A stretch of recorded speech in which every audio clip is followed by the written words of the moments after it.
గారు. అంతరాయం రూపశాంతై శాంత పావనమచించ వైభవం తం నరం వపుషి కుంజరం ముఖే మన్మహే కిమపి తుందిలం మహః వసుదేవసుతం దేవం కంసచాణూరమర్ధనం దేవకీ పరమానందం కృష్ణం వందే జగద్గురుం శ్రీకృష్ణం వందే జగద్గురుం జననీ జన్మభూమిశ్చ స్వర్గాదపి గరీయసి మాతృదేవో భవ. భగవద్బంధువులకు, ఆత్మస్వరూపులకు, సత్యాన్వేషులకు స్వాగతం, సుస్వాగతం. అద్భుతమైనటువంటి మహాభారతం. జీవితమే ఒక పోరాటం. ఈ పోరాటం అంతా కూడా మహాభారతంలో చాలా చక్కగా చూపించారు. జీవితంలో ఎన్నో ఒడిదొడుకులు, ఒకవైపు కష్టాలు, పర్వాలేదులే అనుకునే లోపల మరిన్ని కష్టాలు, ఇంకా భరించలేని బాబోయ్ అనుకునే లోపల మరిన్ని కష్టాలు అలా వెంటాడుతూనే ఉంటాయి. అదేవిధంగా జీవితంలో ఎప్పుడు కూడా సుఖపడాలి అనే ఆలోచన వచ్చింది అంటే ఏదో ఒక కష్టం మనకి ఎదురొస్తూనే ఉంటుంది. సుఖపడాలి అని చెప్పి సుఖాన్ని వెతుక్కుంటూ వెళ్తే అది ఎలా ఉంటుందంటే ఎండమావిని వెతుకున్నట్లే జీవితం లోపల. కాబట్టి ఎండమావిని వెతుక్కుంటూ ఎన్ని రోజుల పాటు వెళ్తాం? జీవితం లోపల ప్రశ్నలన్నింటికీ ఒకే ఒక సమాధానం, అదేంటంటే బ్రహ్మ సత్యం జగత్ మిథ్య. ఆ ఒక్క సత్యాన్ని మనం తెలుసుకున్నట్లయితే మెల్లమెల్లగా మన లోపల ఆలోచన మనని ముందుకు తీసుకెళ్తూ ఉంటుంది. బ్రహ్మ విద్య అనేటటువంటిది మరీ కష్టమైన విద్య కాదు. కానీ బ్రహ్మ విద్య అనగానే అందరం భయపడిపోతూ ఉంటాం. దానికి కారణం ఏంటి అంటే బ్రహ్మ విద్య అనేది నేర్చుకోవాలనే ఇష్టం మనకు ఉండకపోవడం. బ్రహ్మ విద్య ఒకసారి నేర్చుకోవడం అంటూ మొదలెట్టాక సారం అర్థం కావడానికి పెద్ద సమయం పట్టదు. 100 పుస్తకాలు, 100 ప్రవచనాలు వినాల్సిన అవసరం కూడా లేదు. వంట పట్టింది అంటే దాని గురించినటువంటి ఆలోచన చేస్తూ ఉంటే చెప్పేవాడి కంటే వినేవాడికి ముందు అద్భుతమైనటువంటి జ్ఞానబోధ కలుగుతుంది. కాబట్టి ఇక్కడ ఎవరు గురువు ఎవరు శిష్యుడు అనేది కూడా లేదు. జ్ఞాన మార్గం లోపల శిష్యుడు ఎవరు, శాస్త్రం ఎవరు, గురువు ఎవరు ఏమీ లేదు. అందరూ సమానమే. ఎందుకంటే ఏ సమయంలో ఎవరికి ఆ జ్ఞాన జ్యోతి వెలుగుతుంది అన్నటువంటి విషయం తెలియదు. కానీ ఇవన్నీ కావాలంటే ముందు నాకు మోక్షం అనేది ఒకటి ఉంది అన్నటువంటి విషయము తెలుసుకోవాలి. అన్నిటికంటే కూడా ఈ బంధముల విడుదల కావాలి అనేటటువంటిది తెలుసుకోవాలి. జీవితం లోపల కష్టము సుఖము, కష్టము సుఖము, కొన్నిసార్లు ఎక్కువ కష్టాలు, విరక్తి వస్తుంది. సుఖం వచ్చినప్పుడు భయం, ఈ సుఖము మన నుంచి ఎప్పుడు దూరం అయిపోతుందో అనే ఆలోచన. సుఖం వచ్చినా కష్టమే జీవితంలో, కష్టం వచ్చినా కూడా జీవితం లోపల కష్టమే. కష్ట సుఖాలకు అతీతంగా అయితే తప్ప మనకు నిజమైనటువంటి ఆనందం దొరకదు. ఆనందం అంటే దానికి వ్యతిరేక పదం లేదు అని ఎన్నోసార్లు తెలుసుకున్నాం. సుఖానికి దుఃఖము, సంతోషానికి బాధ, కానీ ఆనందానికి వ్యతిరేక పదం లేదు.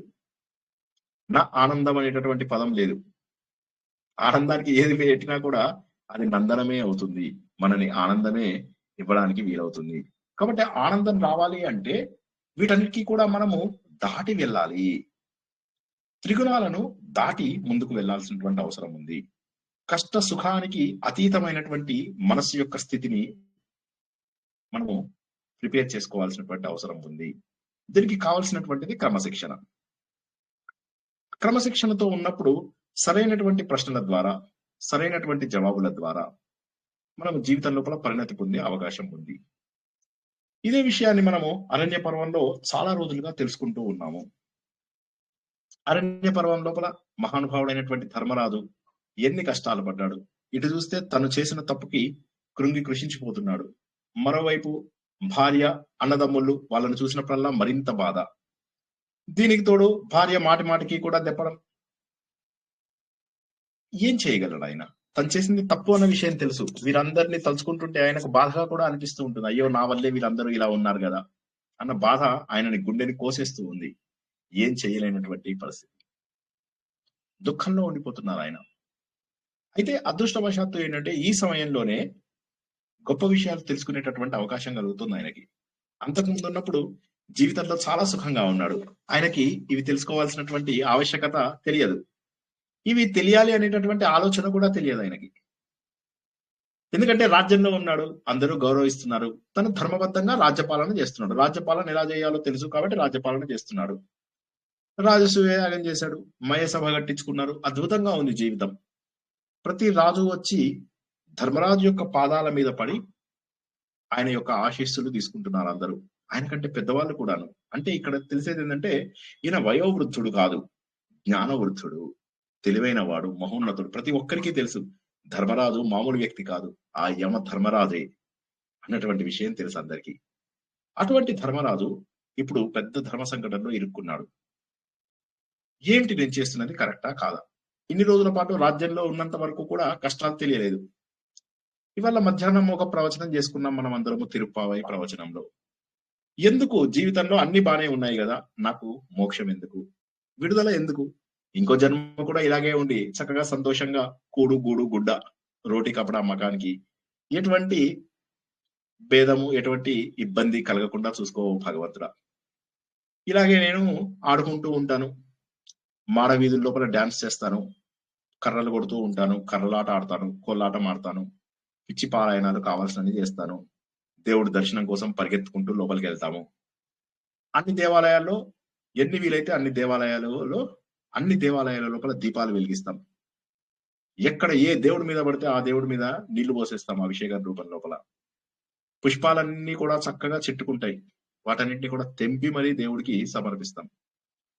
ఏముంది, బానే ఉంది కదా, జీవితంలో ఇంత మాత్రం ఉంటే చాలు, ఏముంది అని. కానీ విడుదల లేదా? పోనీ వచ్చే జన్మ కూడా ఇలాంటి జన్మే వచ్చింది అనుకుందాం. అప్పుడు ఏం జరుగుతుంది? మళ్ళీ ఇవే జరుగుతాయి, మళ్ళీ ఇవే ఉంటాయి. ఎన్ని జన్మలు? పునరపి జననం పునరపి జననం పునరపి మరణం పునరపి జననం పునరపి మరణం పునరపి జననే జఠరే శయనం పునరపి జననీ జఠరే శయనం ఇహ సంసారే బహుదుస్తారే ఇహ సంసారే బహుదుస్తారే కృపయా పారే పాహి మురారే.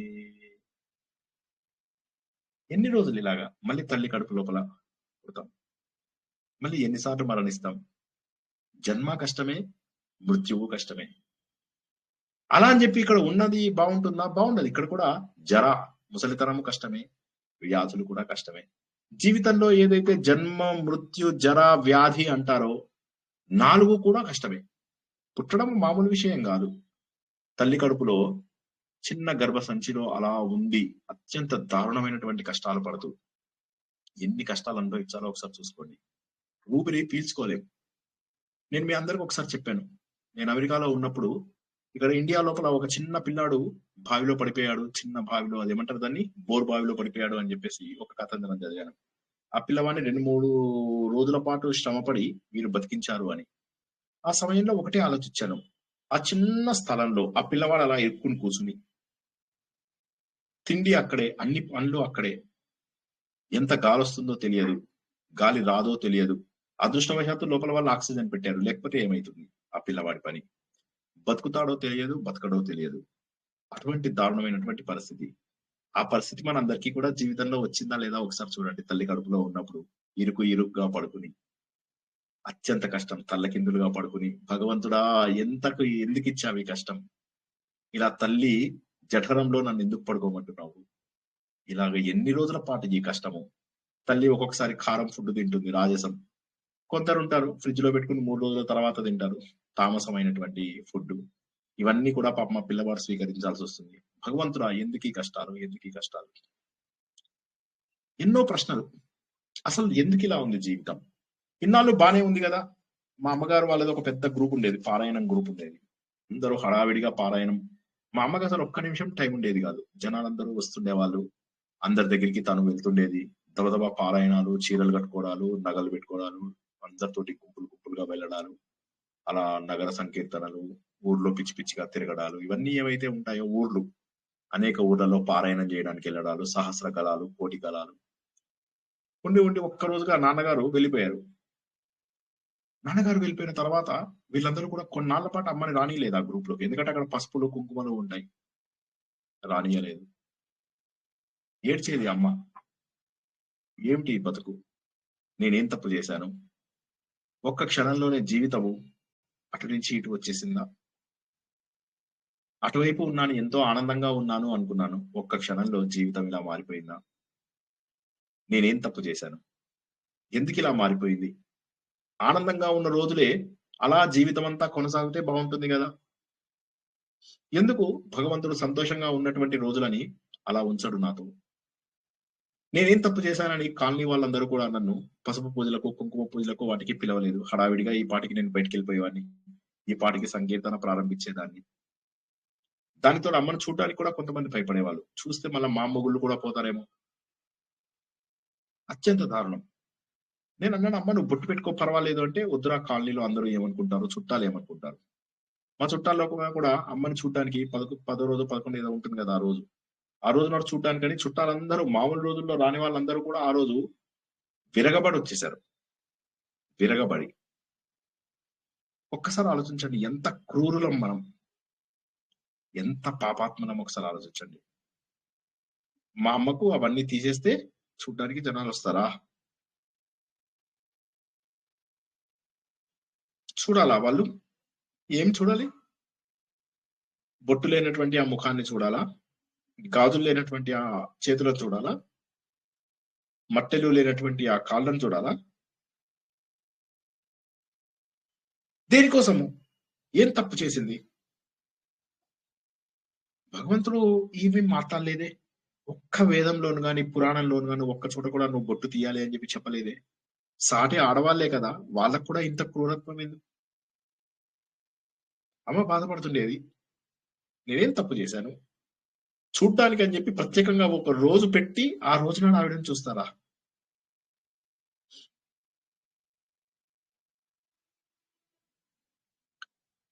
క్రూరత్వం. సమాధానాలు లేనటువంటి ప్రశ్నలు ఎన్నో జీవితంలో.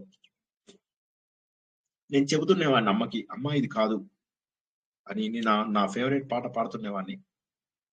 ఒక వసంతం ప్రకృతికి నిత్య వసంతం పార్వతికి ఒక వసంతం ప్రకృతికి నిత్య వసంతం పార్వతికి జడలో పూలు మెడలో మాల ఆభరణాలే పడతికి ఒక వసంతం ప్రకృతికి నిత్య వసంతం భారతికి. మనం ఎంత క్రూరులము. ఆచార వ్యవహారాలు తెలియకుండా ఎంత దారుణంగా ఎంతమందిని బాధపెట్టాము. మా అమ్మమ్మకి 29 ఏళ్ల వయసులో భర్త వెళ్ళిపోయారు. మా తాతగారు. నలుగురు పిల్లలు. కనీసం ఎక్కడ ఏ బ్యాంక్‌లో ఏ డబ్బుందో తెలియదు. నెక్స్ట్ పిల్లల్ని ఎలా పెంచాలో కూడా తెలియదు. మా అమ్మ 3 నెలల పిల్ల. మా అమ్మమ్మ చేతిలో 3 నెలలో, 3 ఏళ్ల చిన్న పిల్ల. ఎక్కడికెళ్ళాలో తెలీదు. ఎలా ఉండాలో తెలియదు. ఇంట్లో సామాన్లన్నీ కూడా చుట్టాలెత్తుకుపోయారు. బంగారము, వెండి ఇవన్నీ కూడా. వాళ్ళు మంచిగా ఉన్నవారే. వెళ్ళిపోయారు. ఉన్న వాళ్ళందరూ డబ్బులు తీసుకొని ఎళ్ళిపోయారు. మిగిలిన వాళ్ళు వీళ్ళని ఒకళ్ళిద్దరేమో సరే మేము పెంచుకుంటాం అని ఇద్దరిని తీసుకుపోయారు. అందులోకి పెద్దవాడు మా మావయ్య. ఆయన పైన 100 కండిషన్స్ పెట్టారు. 12 ఏళ్లకే అన్ని బాధ్యతలు తీసుకోవాల్సొచ్చినటువంటి కష్టం ఆయనది. ఏమీ తెలియనటువంటి పరిస్థితి. ఉన్న డబ్బంతా తీసేసుకున్నారు. ఒంటి మీదున్న నగలన్నీ తీయించేసేశారు. బొట్టు తీయించేసేశారు. తెల్ల బట్టలు కట్టారు. గుండు చేయించారు. మా అమ్మమ్మ 29 ఏళ్ల నుంచి 78 ఏళ్లకు మా అమ్మమ్మ పోయారు. అంతవరకు కూడా తెల్ల బట్టలేసుకొని సూర్యుడు రాకపోతే బాధపడుతూ ఉండేది. ఎలాగా సూర్యుడు రాలేదు. నేను ఎలా ఇవాళ భోజనం చేయడం అని చెప్పి. ఒక్క పూట భోజనము. జీవితాంతము గుండు చేయించుకోవాలి. అలా ఉండాలి. ఒకసారి ఆలోచించండి. ఎన్నో ప్రశ్నలు. ఎన్నో ప్రశ్నలు. ఎందుకొస్తున్నాయి ఈ ప్రశ్నలన్నీ? ధర్మం తెలుసుకోకపోవడమే. ఎందుకు యక్ష ప్రశ్నలు మహోన్నతమైనటువంటి ప్రకరణ గ్రంథము అని చెప్పి చెప్పవచ్చు. ఎందుకంటే ఇందులో ఉన్నటువంటి ధర్మము ఇంకెక్కడా లేదు. యక్ష ప్రశ్నలో ఉన్నటువంటి ధర్మము ఇంకెక్కడా లేదు. ధర్మము తెలియదు మనకు. అడ్డగోలు పనులు, అడ్డగోలు ఇవి, ఎవరికి సమయం లేదు. అందరూ బిజీనే. మొత్తం గ్రూప్ లో ఖాళీగా ఉన్నది ఎవరు? నేను ఒక్కనే. మిగతా వాళ్ళందరూ బిజీ. కొంతమంది లేట్ గా జాయిన్ అవుతారు, కొంతమంది లేట్ గా అసలు జాయిన్ అవ్వరు, కొంతమంది టైం పాస్ కి జాయిన్ అవుతారు, కొంతమంది వేరే వాళ్ళ కోసం జాయిన్ అవుతారు. ధర్మం తెలుసుకోవాల్సిన అవసరం లేదా? ఇవాళ ఉన్నావు, రేపు పొద్దున్న ఉంటావా? గ్యారెంటీ ఉందా జీవితంలో? క్రూరాతి క్రూరమైనటువంటి రోజులు ఇవి. మళ్ళీ వచ్చే జన్మ ఎలాంటిది వస్తుందో ఎవరికైనా తెలుసా? ఎంత కష్టమైనటువంటి జన్మని భరించాల్సి వస్తుందో ఎవరికైనా తెలుసా? కాబట్టి ఇక్కడ మనం గుర్తుంచుకోవాల్సింది ఏంటంటే, ఇవాళ ఉన్నట్టుగా రేపు ఉండదు, రేపు ఉన్నట్టుగా ఎల్లుండి ఉండదు. ఇవాళ బాగా ఉంది, దేవుడు బోల్డ్ అంత డబ్బిచ్చాడు, బోల్డ్ అంత బాగుంది. రేపు ఎలా ఉంటుందో తెలుసా? తెలియదు. కాబట్టి ప్రతి ప్రశ్నకు కూడా మనము సమాధానాన్ని గుర్తించాలి. ఆ ప్రశ్నలే యక్ష ప్రశ్నలు. ప్రతి వ్యక్తి కూడా కష్టంగా ఉన్నప్పుడు జీవితం అంతా కూడా కష్టపడుతున్నాడు. జీవితం అంతా కూడా కష్టపడుతున్నటువంటి ఈ వ్యక్తి ధర్మం తెలుసుకునే వరకు కూడా నిశ్చలతని సాధించలేడు. నిశ్చలంగా ప్రశాంతంగా ఉండలేడు. అన్ని ప్రశ్నలకు జవాబు దొరికితే తప్ప ప్రశాంతంగా ఉండలేడు. మరి ఎలాగా? ఆ ప్రశ్నలన్నింటికి జవాబు రావాలి. ఇవన్నీ కూడా ధర్మరాజుకి యక్షుడు అడుగుతూ ఉండడం ఎందుకోసము అంటే మన కోసము, మనని ఎలా ఉండాలో అని చెప్పేసి చెప్పడం కోసం అని చెప్పేసి.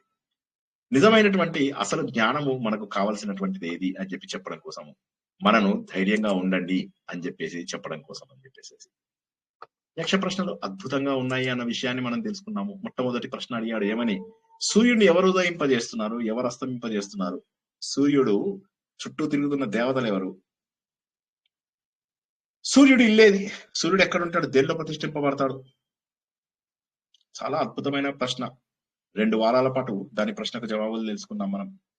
సూర్యుడు ఉదయించడానికి దానికి మరేది కారణం లేదు, బ్రహ్మ. ఈ ప్రకృతి అంతా కూడా ఒక ఉల్లంఘించలేనటువంటి శాసనం ద్వారా నడుస్తుంది. ఆ ఉల్లంఘించలేని శాసనం పేరే పరబ్రహ్మ. బ్రహ్మ అంటే 4 ముఖాల బ్రహ్మ కాదు, ఒక పరబ్రహ్మ. ఆయన ఈ ప్రపంచం అంతా కూడా నడిచేలాగా చేస్తున్నాడు. కొన్ని నియమాలు పెట్టాడు. మనకు ఒకసారి ఆలోచన రాదా? ఒక్కసారైనా మనం ఆలోచించామా? సూర్యుడు ఒక్కరోజు కూడా బోరు కొట్టకుండా, ఒక్కరోజు కూడా పని మానేయకుండా, తన సమయాన్ని తను సరిగా పాటిస్తూ 365 రోజులు మన జీవితాంతము, మనకు తెలిసిన మన జీవితాంతము సూర్యుడు ఉదయిస్తూనే ఉన్నాడు. అంటే ఏదో ప్రకృతి నియమము ఆయనను అలా చెయ్యాలి అని చెప్పి చెప్తోంది. ఒక అద్భుతమైనటువంటి ప్రకృతి నియమము. అదే బ్రహ్మ. ఆయన చుట్టూ ఎవరున్నారు? ఆయన చుట్టూ ఎవరున్నారంటే దేవతలు. ఎవరి దేవతలు? సూర్య కిరణాల ద్వారా మనను పోషించే దేవతలు ఉన్నారు. ఎవరు వారందరూ? ఎవరు పోషిస్తున్నారు మనని?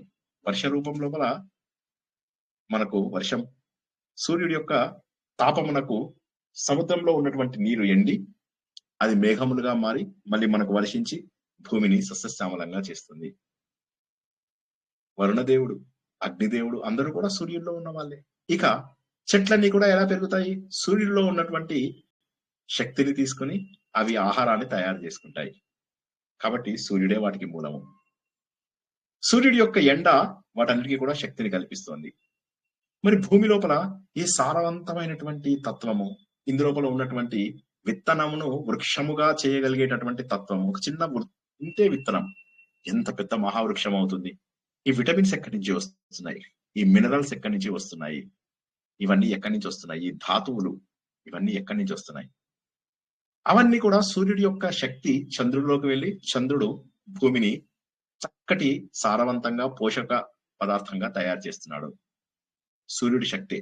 సో కాబట్టి సూర్యుడి చుట్టూ ఉన్నటువంటి దేవతలందరూ వీరే. అన్ని గ్రహాలు సూర్యుడి చుట్టే ఆధారపడి తిరుగుతున్నాయి. మన సౌర కుటుంబం మొత్తము సూర్యుడి పైననే ఆధారపడి తిరుగుతుంది. కాబట్టి ఇక్కడ ఉన్నటువంటి సమస్త దేవతలు కూడా సూర్యుడి పైన ఆధారపడుతున్న వాళ్ళే. సూర్యుడిని ప్రతిష్ఠించేది ఏమిటి? సూర్యుడిని ప్రతిష్ఠించడం అంటే ఆయన ఇల్లేది? ఎక్కడ ఉంటాడు? పొద్దున్న ఇక్కడ ఉన్నాడు, సాయంత్రం అక్కడ ఉన్నాడు. మరి అసలు ఆయన ఇల్లేది? ఆయన ఇల్లు అంటూ లేదు. ఆయనకు ఒకటే ధర్మం ఉంది, అదే సత్యము, truth. There is only one truth. ఆ ట్రూత్ ఏంటంటే సూర్యుడు. ఆ సత్యం లోపల మాత్రమే ఆయన ప్రతిష్ఠింపబడ్డాడు అనేటటువంటి మహోన్నతమైనటువంటి మొదటి శ్లోకం వివరణ 2 వారాల పాటు చాలా డీటెయిల్ గా తెలుసుకున్నాము. ఇక తర్వాత వచ్చింది రెండో ప్రశ్న. చాలా బాగా అడిగావు నువ్వు, చాలా చక్కగా జవాబు చెప్పావు. ప్రశ్న అద్భుతము, జవాబు అద్భుతం. మరి రెండో ప్రశ్న లోపల ఏమడుగుతున్నాడు? దేని ద్వారా ఒక వ్యక్తి శ్రోత్రియుడు కాగలడు? దేని ద్వారా ఒక గొప్ప పదాన్ని పొందగలడు? ఏది ఆయనకి ఎప్పుడు సహాయకం అవుతుంది? ఒక వ్యక్తికి ఏది సహాయం అవుతుంది? దేని ద్వారా ఒక వ్యక్తి బుద్ధిమంతుడు అవుతాడు? చాలా అద్భుతమైనటువంటి ప్రశ్న ఇది కూడా. ఇవన్నీ ఎవరి కోసం చెప్తున్నారు? మళ్ళీ మన కోసమే. నువ్వు శ్రోత్రియుడివి కావాలి. శ్రోత్రియుడు అంటే ఎవరు? అసలు ఇవాళ పొద్దున మనం అనుకున్నప్పుడు ఈ ఎందుకు సార్ ఇవి వినడం, ఈ ప్రవచనాలు వినడం ఎందుకు, ఇవన్నీ చదువుకోవడం ఎందుకు? దానికి జవాబు మనం ఏం తెలుసుకున్నాం? పురుషార్థాలు సాధించడం కోసం అని చెప్పి తెలిసాం. పురుషార్థాలు అనేవి ఉన్నాయి అని ఎంతమందికి తెలుసు? పురుషార్థాలు ఉన్నాయి ఎవరికి తెలియదు. ఎందుకని? మనం ఏదో ఒక శాస్త్రం చదివితే తప్ప ఇందులో పురుషార్థాలు ఉన్నాయి అన్నటువంటి విషయం మనకు తెలియదు. ఆ పురుషార్థాలను మనం తెలుసుకోవాలి అంటే శాస్త్రాలు తెలియాలి. అంటే వేదాలు మనకు తెలియాలి. వేదాలు, పురాణాలు ఇవన్నీ మనకు తెలియాలి. అవి చదివి అందులో ఉన్న జ్ఞానాన్ని పట్టుకున్నప్పుడు మాత్రమే. అడ్డగోలుగా చదువుతాం మేము సార్, 1000 సార్లు చదువుతాం హనుమాన్ చాలీసాని, జై హనుమాన్ జ్ఞాన గుణ సాగర జయ కపీష ఒకటి కొడతాం, పక్క వాడిని ఒక 2 గుద్దులు, ఇటు పక్క వాడిని 3 గుద్దులు. దేవుడు అక్కడ హడలిపోతూ ఉంటాడు. ఏమిటి పిచ్చి పారాయణాలు, ఏమిటి గోలలు. అందరూ అంటారు నువ్వు టైంకి రాలేదు, పారాయణం చేయొద్దు, కట్. అబ్బో ఏంటది పారాయణమా? పారాయణం చేస్తే ఏమొస్తుంది? ముందు అందులో ఉన్న అర్థం తెలుసా కనీసము? జయ హనుమాన జ్ఞాన గుణ సాగర అంటే అర్థం ఏమిటి? అర్థం తెలుసుకోకుండా చేసే పని ఏం లాభము? అడ్డగోలుగా చేయడానిక? దాని బదులు వాళ్ళు ఒక ట్యూన్ ఇచ్చేసి ఆ ట్యూన్ ని పాడుకోమంటే సరిపోతుంది కదా. జయ హనుమాన జ్ఞాన గుణ సాగరే ఎందుకు అనాలి? అర్థం చేసుకుని అనాలి. కాబట్టి ఆ విషయాన్ని కూడా తెలియజేస్తున్నాడు. శ్రోత్రియుడు కావాలి అంటే ముందు నువ్వు అందులో ఉన్నటువంటి అర్థాన్ని తెలుసుకోవాలి, అందులో ఉన్నటువంటి సారాన్ని కూడా తెలుసుకోవాలి. తెలుసుకున్నప్పుడు మాత్రమే నువ్వు శ్రోత్రియుడివి అవుతావు, మహానుభావుడు అవుతావు.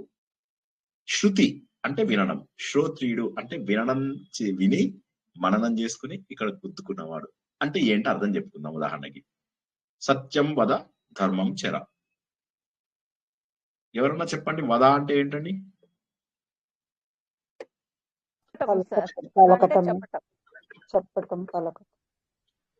పోలేండి, బాగానే చెప్పారు. ఇంతకు ముందు వద అంటే చంపేయడం అని చెప్పారు, వధ అని వధ చేసేసారు. ధర్మం చెర అన్నాడు. చెరబట్టడం అంటే ఏంటండి? ఆచరించడం. అదే పాటించడం సార్, పాటించడం, ధర్మాన్ని పాటించడం. సో ఇప్పుడు దీని అర్థం తెలియనటువంటి ఒక వ్యక్తి ఏం చేస్తాడు? సత్యం వద ధర్మం చెర, సత్యం వద ధర్మం చెర అంటాడు. మొదటిసారి కరెక్టే చదివితే పర్వాలేదు, వాడు 50 సార్లు చదివాడు అనుకోండి, మొదటిసారి కరెక్ట్ చదివితే వాడు తర్వాత కరెక్టే ఉంటుంది.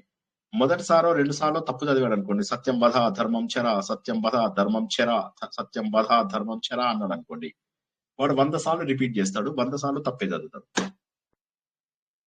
పారాయణము అర్థం చేయకుండా చేసుకుంటే వచ్చేటటువంటి ఇబ్బంది ఎంతో చూసుకోండి. ఇక్కడ సత్యం వద ధర్మం చెర, దాని అర్థం తెలుసుకోకుండా చదవడం వల్ల ఎన్ని ఘోరాలు జరుగుతాయో చూసుకోండి. అదే విధంగా తెలియని దాంతో లాభం ఏమిటి? చదివి పోనీ కరెక్ట్ గానే చదివాడు అనుకుందాం, ఏం తెలుస్తుంది వాడికి? ఇప్పుడు చిన్న పిల్లలు ఉన్నారు, చిన్న పిల్లల లోపల ఉప్పు కప్పు రంబు నొక్క పోలిక నుండు చూడ చూడ రుచుల జాడ వేరు. చిన్నపిల్లలకి ఇది అర్థమవుతుందా అండి? అది చదివే రోజుల్లో ఎవరికైనా అర్థమైందా?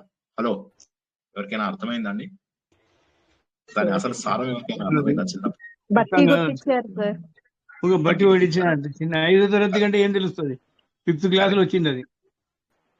చిన్నప్పుడు, ఇంకా చిన్నప్పుడు 2వ తరగతిలోనే వస్తుంది. బట్ ఎనీవే, సో అప్పుడు ఏమైంది? మనకు చిన్నప్పుడు నేర్చుకున్నాం. అయితే నేర్చుకోవడం తప్పు కాదు. ఎందుకు? చిన్నప్పుడు బట్టి కొట్టడమే కరెక్ట్ పద్ధతి. చిన్నప్పుడు ఏమైతుందంటే మెమొరీ ఉంటుంది మన దగ్గర, చిన్నప్పుడు చక్కటి మెమొరీ ఉంటుంది మన దగ్గర, కాబట్టి ఆ సమయంలో బట్టి పట్టడం అనేటటువంటిది కరెక్ట్ పద్ధతి. తర్వాత మనం పెరుగుతూ ఉంటాం, పెద్దవాళ్ళం అవుతూ ఉన్నప్పుడు ఏమైతుందంటే మెమొరీ తగ్గిపోయి ఆలోచించే శక్తి పెరుగుతుంది, మెమొరీ తగ్గుతుంది. మెమొరీ అంటే గుర్తుపెట్టుకునేది తగ్గిపోయి ఏమవుతుందంటే విశ్లేషణ శక్తి పెరుగుతుంది. అప్పుడు ఆలోచిస్తాం. ఎవరో మ్యూట్ లో లేరండి, ప్లీజ్ మ్యూట్ లో పెట్టుకోండి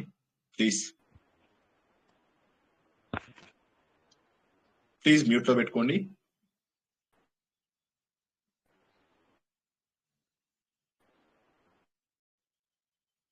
ఎవరండి అది?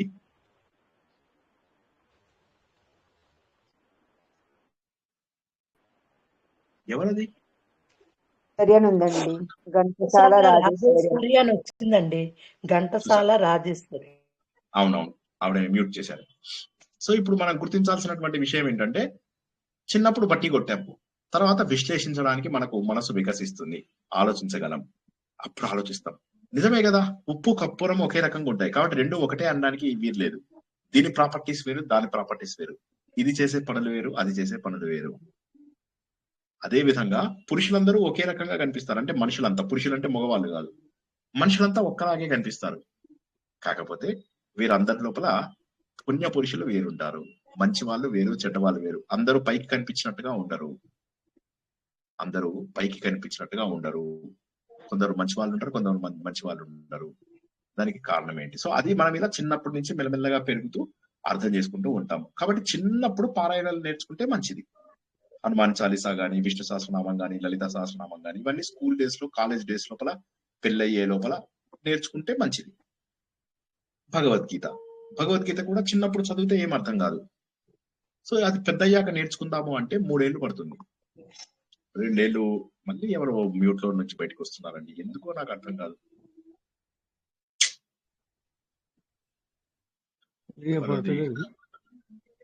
మాదే సార్,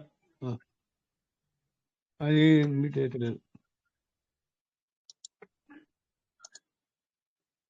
సో ఇప్పుడు ఏమవుతుందంటే, ఆ విధంగా మనం చూసుకున్నట్లయితే చిన్నప్పుడు బట్టి కొట్టడం మంచిది. పెద్ద అయిన తర్వాత ఏమవుతుంది, విన్న వాటిని అర్థం చేసుకోగలుగుతాం. కాబట్టి అర్థం చేసుకునే పరిణతి వచ్చే వరకు చిన్నప్పుడు చదువుతాం. పెద్దయ్యాక చదివితే లాభం ఏమిటి? చదివిన తర్వాత ఏమవుతుందంటే, ఆ చదివిన దాన్ని ఇంకో 10 మందికి చెప్పాలి. మనం నేర్చుకున్నదే ఎక్కువ అనుకుంటారు చాలా మంది. చాలా నేను ఇంకో 10 మందికి చెప్పేది అయ్యిందంటూ టీచర్లుగా తయారైపోతారు అందరు. ఇప్పుడు వీడికే గుడ్డోడు, వాడు ఇంకో 10 మంది గుడ్డి వాళ్ళని తయారు చేస్తాడు. గుడ్డివాడంటే కళ్ళు గుడ్డి కాదు, అసలు విషయాన్ని తెలుసుకోలేనటువంటి వాడు. వాడు ఇంకో 10 మందికి నేర్పిస్తే ఏమవుతుంది, వాడిలాగా ఇంకో 10 మంది అలాంటి వాళ్ళు తయారవుతారు.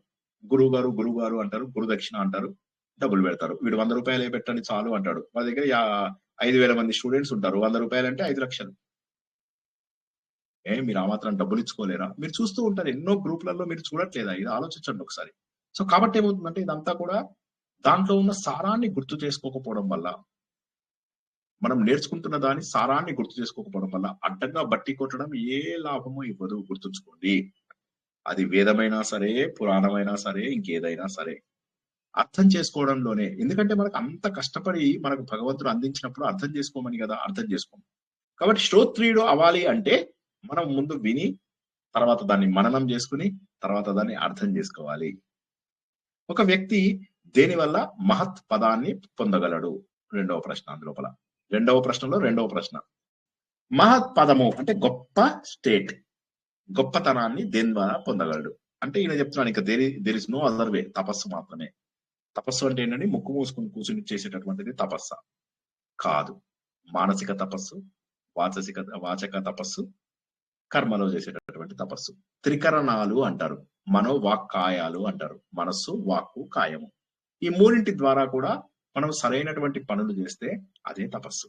మనస్సు, వాక్కు, కాయము, వీటన్నిటి కూడా పవిత్రంగా ఉంచుకోగలిగితే అదే తపస్సు. మనం భగవద్గీతలో కూడా ఇదే నేర్చుకున్నాం. YTD లోపల తపస్సు అనేటటువంటిది అత్యంత ముఖ్యమైనటువంటిది. ఆ టీ అనేటటువంటిది ఏదైతే తపస్సు ఉందో, అది మనస్సు, వాక్కు, కాయం అని 3 రకాలుగా. ఈ మూడిట్లోనూ కూడా ఎంత పవిత్రంగా మనం ఉండగలిగితే అంత గొప్పగా మన జీవితం వెళ్ళిపోతుంది. కాబట్టి అటువంటి తపస్సు మాత్రమే నిన్ను గొప్పవాడిని చేస్తుంది, ఇంకేది ఉండదు. అంటే మనం మనసుతో చేసే పనులు, వాక్కుతో చేసే పనులు, కాయంతో చేసే పనులు కరెక్ట్ గా ఉండాలి. మనం ఏం చేస్తున్నాం, డాన్సులు చేస్తున్నాము, పిచ్చి వేషాలు వేస్తున్నాము, నోటితోని పాడుతున్నాము, మధ్యలో కొంత ఆపుతాం. మనం ఆపినప్పుడు నీకు కనెక్టివిటీ పోయింది. నిజంగా నీకు ఫలితం వచ్చేది ఉంటే, నాకు చావు రావద్దు, ఫర్ ఎగ్జాంపుల్ ఒక మాట, నాకు మరణము రావద్దు అనాలి. మీకు కాస్త నాకు మరణం అని రావద్దు అనే దగ్గర ఒకసారి మొబైల్ చూస్తున్నారు ఊరికే, నాకు మరణం కావాలి అని అర్థమైపోయింది. సో ఇప్పుడు మీరేమైంది, కొన్ని పదాలు మింగేస్తారు చదువుతున్నప్పుడు. ఎందుకంటే సామూహికంగా ఏమిటి, పిచ్చి మాటలు ఏమిటి, సామూహికం ఏమిటి, మధ్యలో పిచ్చి వేషాలు కాకపోతే తప్పు చదివితే లాభం ఏమిటి? నాకు మరణం అంటే పక్కవాడు వద్దు అంటున్నాడు, కానీ నేనైతే నాకు మరణం అనే అన్నాను. సో ఇప్పుడు దీనివల్ల ఏమైపోయింది, తప్పులుగా కూడా చదివేటటువంటి అవకాశాలు ఉన్నాయి. కాబట్టి ఏంటంటే, అర్థం తెలుసుకుని చదవడం చాలా ముఖ్యము. కాబట్టి మన వాక్కు, మన మనస్సు, మన కాయము అన్ని కూడా సరైనటువంటి పనులు చేసినప్పుడు మాత్రమే మనము గొప్ప పదాన్ని అంటే గుడ్ స్టేట్ దాన్ని మనం రీచ్ అవ్వగలుగుతాం. అది మోక్షం అవ్వచ్చు, మోక్షం కంటే దగ్గరగా ఉన్నటువంటి కొన్ని మెట్లు కూడా అవ్వచ్చు. తర్వాత ఏమయ్యాడు, నీకెవరు సహాయకుడు? మరి ఇవన్నీ కరెక్టే, నీకెవరు సహాయకుడు అంటే ధైర్యము. ధైర్యం ఉంటే చాలు, ఒక వ్యక్తి జీవితంలో ఏదైనా సాధించగలడు. దీనికి మనందరికీ తెలిసిన అష్టలక్ష్ముల కథ. ఆ వ్యక్తి దగ్గర నుంచి అందరూ ఒక్కొక్కరు వెళ్ళిపోతున్నారు. ఎవరు వెళ్ళిపోయినా కూడా ఈయన ఆపడు, ఎవరు వెళ్ళిపోయినా ఆపడు. ఆదిలక్ష్మి వెళ్ళిపోయింది, గజలక్ష్మి, అందరూ లక్ష్మి వెళ్ళిపోతున్నారు, ఆపడు. చివరికి ధైర్యలక్ష్మి వెళ్ళిపోతే అప్పుడు పట్టుకుంటాడు, అమ్మా నువ్వు మాత్రం నన్ను వదిలి వెళ్ళకు, నిన్ను పట్టుకుని నీ వల్ల నేను మిగతా వాళ్ళని వదలగలిగాను అని. అప్పుడు ఆవిడ ఉండిపోతుంది. ఉండిపోగానే మిగతా లక్ష్ములందరూ వెళ్ళిపోతూ ఉంటారు. వెళ్ళిపోతూ వాళ్ళకి కొద్ది దూరం వెళ్ళిన తర్వాత భయం వేస్తుంది, మళ్ళీ అందరూ వెనక్కి వచ్చేస్తారు, మళ్ళీ ఈయన దగ్గరికి వస్తాయి. కాబట్టి ధైర్యం ఉన్న వాడికి అన్ని దొరుకుతాయి.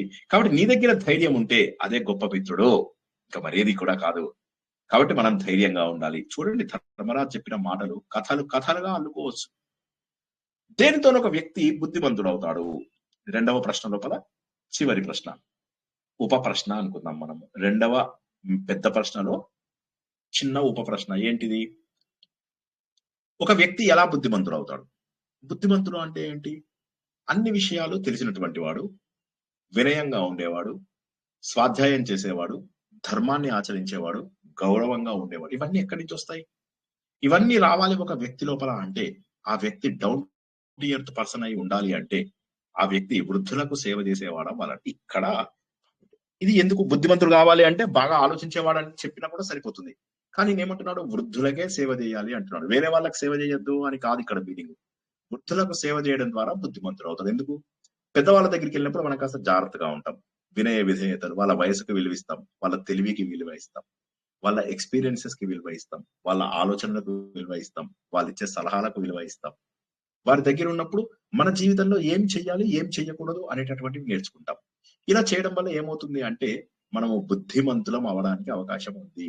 వాళ్ళు పెద్దలు చెప్తారు, ఈ పని చెయ్యి, ఈ పని చెయ్యకు అని చెప్తారు. కాబట్టి వృద్ధులకు సేవ చేయడం ద్వారా ఒక వ్యక్తి మహానుభావుడు అవుతాడు, బుద్ధిమంతుడు అవుతాడు. ఈ విధంగా మనము 2 ప్రశ్నలని గత 3 వారాలుగా మనం తెలుసుకుంటున్నాం. ఏమని? మొదటి దాంట్లోనేమో సూర్యుడి యొక్క గమనం గురించి, రెండో దాంట్లో కూడా ఒక వ్యక్తి శ్రోత్రియుడు కావాలి అనేటటువంటి దాని గురించి మనం తెలుసుకున్నాం. 2 ప్రశ్నలు, అద్భుతమైనటువంటి ప్రశ్నలు తెలుసుకున్నాం. ఈ రోజుగా 3వ ప్రశ్న తెలుసుకున్నాం. ఎవరికైనా ఏమైనా ప్రశ్నలు ఉంటే ఒకసారి అడగండి.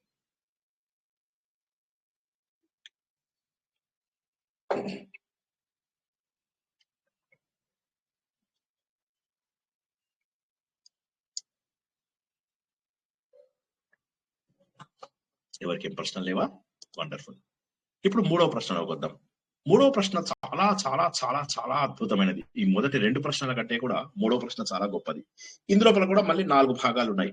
ABCD 3వ ప్రశ్న. యక్షుడు చాలా సంతోషపడుతున్నాడు ధర్మరాజు ఇచ్చినటువంటి జవాబులకు. ఇటు ధర్మరాజు పరిస్థితి చూడాలి, అదేమో తమ్ముళ్ళందరూ చనిపోయారు, ఇటు రాజ్యం కోల్పోయాడు, ఇటు భార్య ఒక్కతే ఉంది, తను అలసిపోయాడు, కనీసం నీళ్లు తాగాలనేటటువంటి సమయం, అత్యంత సంక్లిష్టమైనటువంటి పరిస్థితుల లోపల ధర్మరాజు ఉన్నాడు. ఈ పరిస్థితుల్లో జవాబు చెప్పాల్సి వస్తుంది, తప్పు జవాబులు చెప్పకూడదు. ఇటువంటి సమయం లోపల ఆయన అడుగుతున్నాడు, బ్రాహ్మణులు అని అంటారు కదా, బ్రాహ్మణులు అంటే ఇక్కడ కులం బ్రాహ్మణులు కాదు, దయచేసి అదొకటి గుర్తుంచుకోండి. ఎప్పుడు చెప్పినా మనము బ్రాహ్మణులు అంటే కులం కాదు. బ్రాహ్మణులలో ఉండేటటువంటి దైవత్వం ఏమిటి, వాళ్ళ లోపల గొప్పతనం ఏముంది, బ్రాహ్మణులలో దైవత్వం ఏమిటి అంటే వాళ్ళ లోపల ఒక డివైన్ క్వాలిటీ ఉంటుంది. ఆ డివైన్ క్వాలిటీ ఏమిటి? అందులోపల వాళ్ళకు ఒక సత్పురుష ధర్మం అని ఉంటుంది. అదేమిటి? బ్రాహ్మణులలో ఉండేటటువంటి ఒక మంచి ధర్మం, ఒక మంచి లక్షణం ఉంటుంది. ఆ లక్షణం ఏమిటి? ఇది కాక మనుషులందరిలో ఉండే సాధారణ ధర్మం ఏమిటి? కంపల్సరిగా అది జరిగేటటువంటిది, అది మనుష్య లక్షణం ఏమిటి? మనుషుల లోపల ఉన్నటువంటి ఒక గొప్ప దుర్గుణం ఏమిటి? ఈ 4టికి జవాబు చెప్పమంటాడు. ఇప్పుడు ఈ 4 చెప్పిన తర్వాత మన జీవితం మారిపోతుందా? మార్చుకోవాలి అనుకున్న వాడికి మారిపోతుంది. చాలా చాలా చాలా అద్భుతమైనటువంటి ప్రశ్న ఇది. ధర్మరాజు ప్రశ్నకి జవాబులు కూడా అద్భుతంగా ఉంటాయి. ఒక వ్యక్తి బ్రాహ్మణుడు, ఆ బ్రాహ్మణుడికి దైవత్వం ఎక్కడి నుంచి వస్తుంది? దైవత్వం అంటే డివినిటీ ఎక్కడి నుంచి వస్తుంది? ఇది మనకు చాలా ముఖ్యము. మనమందరము కూడా బ్రాహ్మణులమే. బ్రాహ్మణులు అంటే ఏంటి? ఎవరైతే జ్ఞాన మార్గంలో వెళ్తూ ఉంటారో, జ్ఞాన సారాన్ని అర్థం చేసుకోవాలనుకుంటారో ప్రతి ఒక్కడు బ్రాహ్మణుడే. వీడి లోపల డివినిటీ ఎక్కడి నుంచి వస్తుంది? దైవత్వం ఎక్కడి నుంచి వస్తుంది? అంటే నిరంతరము జ్ఞానాన్ని పెంచుకోవడం వల్ల ఈయన జవాబు చెప్తున్నాడు ధర్మరాజు. నిరంతరము జ్ఞానాన్ని పెంచుకోవాలి. అలా కూర్చుని బండ పారాయణాలు చేసేవాడికి రాదు. అలా కూర్చొని బండగా వినేవాడికి, కథలు వినేవాడికి రాదు పారాయణము. ఆలోచించేవాడికి పారాయణం వస్తుంది. స్వ అధ్యాయము అంటే సొంత అధ్యాయము అంటే చదువుకోవడము, ప్రవచనాలు వినడము. అంటే చదువుకోవడము, ప్రవచనాలు వినడము, అందులో ఉన్నటువంటి సారాన్ని కూడా అర్థం చేసుకోవాలి. అలా అర్థం చేసుకున్నప్పుడు ఏమవుతుంది, మనం ఉన్నటువంటి స్థాయి నుంచి మరొకటి. అంటే ఒకటి గుర్తుంచుకోవాలి, నేనేం చదవాలి?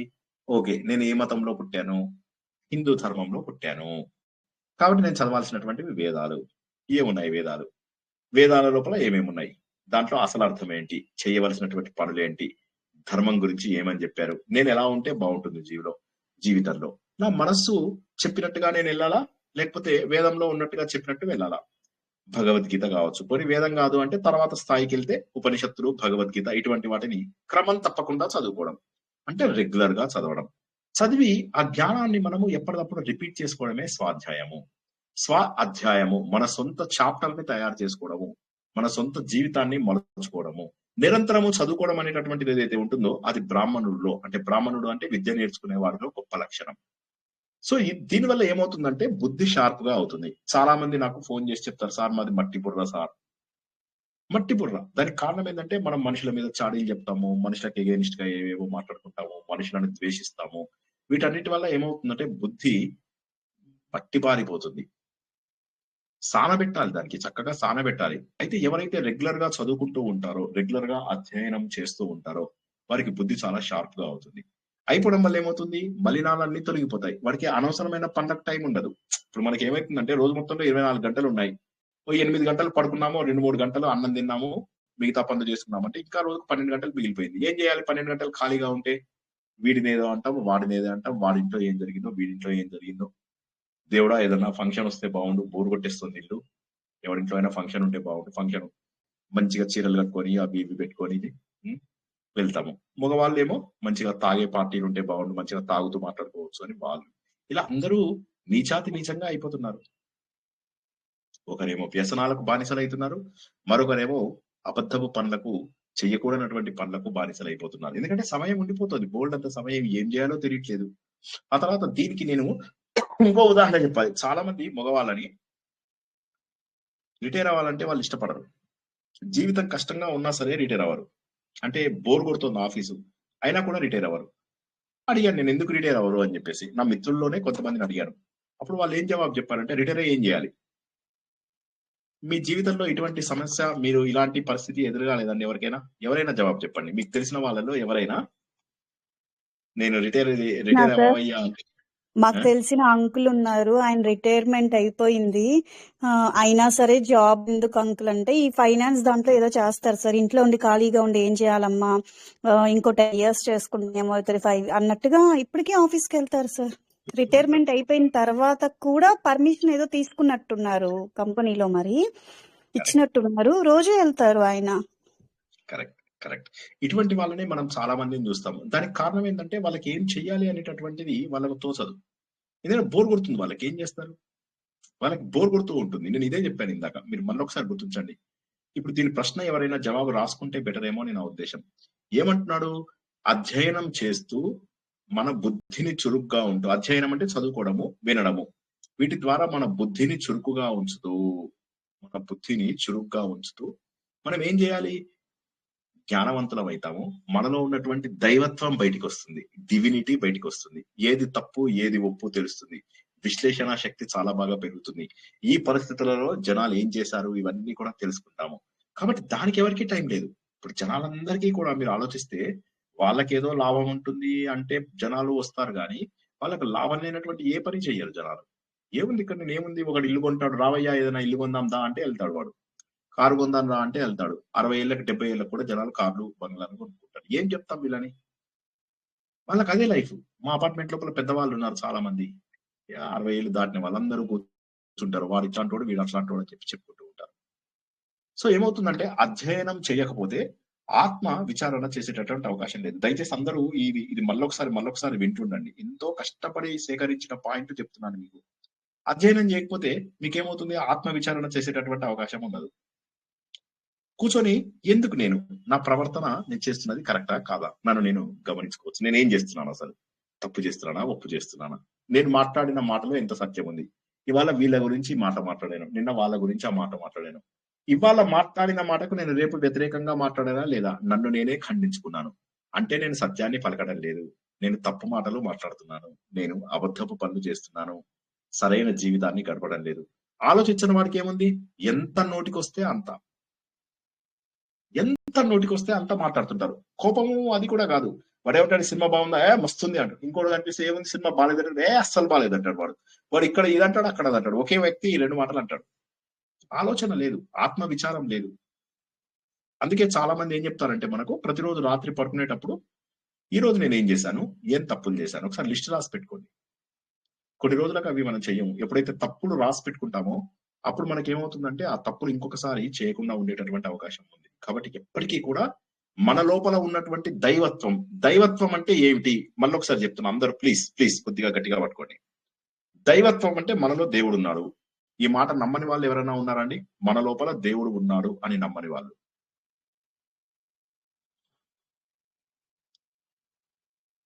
సరే, నమ్మిన వాళ్ళు ఎవరైనా జవాబు చెప్పండి.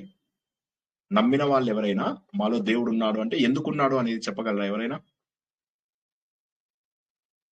మా లోపల దేవుడు ఉన్నాడు అన్న వాళ్ళు ఎందుకున్నాడు దేవుడు అనేది చెప్పగలరా? మనలోని చైతన్యము భగవంతుడు, ఆ దేవుడు ఉన్నాడు, కదులుతున్నాము, ఆలోచిస్తున్నాము, నడుస్తున్నాము, అన్ని పనులు చేయగలుగుతున్నాము. కరెక్ట్. దానివల్ల మనకు దేవుడు ఉన్నాడు అని చెప్పి తెలుస్తుంది ఒకటి. రెండవది ఏంటి, భగవంతుడు నేను అన్ని చోట్ల ఉన్నాను, సర్వాంతర్యామిని, సర్వ వ్యాపకుడను అని చెప్పి చెప్పాడు. అంటే అన్ని చోట్ల నేను ఉన్నాను అని చెప్పి చెప్పాడు కాబట్టి నాలో ఉండకుండా ఉంటాడా దేవుడు? మరి నాలో ఉన్న దేవుడిని నేను ఎందుకు చూసుకోవడం లేదు? హిరణ్యకశిపుడు అన్నమాట ఒకసారి గుర్తు తెచ్చుకొని, నేను విష్ణుమూర్తిని దొరకబట్టుకుంటా అని చెప్పి వెళ్తాడు. అంతా వెతుకుతాడు, ఎక్కడా అతను దొరకబట్టుకోలేకపోతాడు విష్ణుమూర్తిని. ఎక్కడా కూడా దొరకబట్టలేడు విష్ణుమూర్తిని. చివరికి ఏమవుతుంది, నారదుడు అంటాడు, అరే నిన్ను నేను చూడలేకపోయానయ్యా, ఎక్కడున్నావు, ఇప్పుడేంటి నువ్వు వైకుంఠంలో వచ్చావు, మొత్తం ముల్లోకాలు వెతికాము హిరణ్యకశిపుడు నేను కలిసి, నువ్వు ఎక్కడా దొరకలేదు. ఎందుకు అంటే వాడి హృదయంలో ఉన్నాను కదయ్యా, వాడు వెతకని ప్లేస్ అది ఒక్కటే అని నాకు తెలుసు.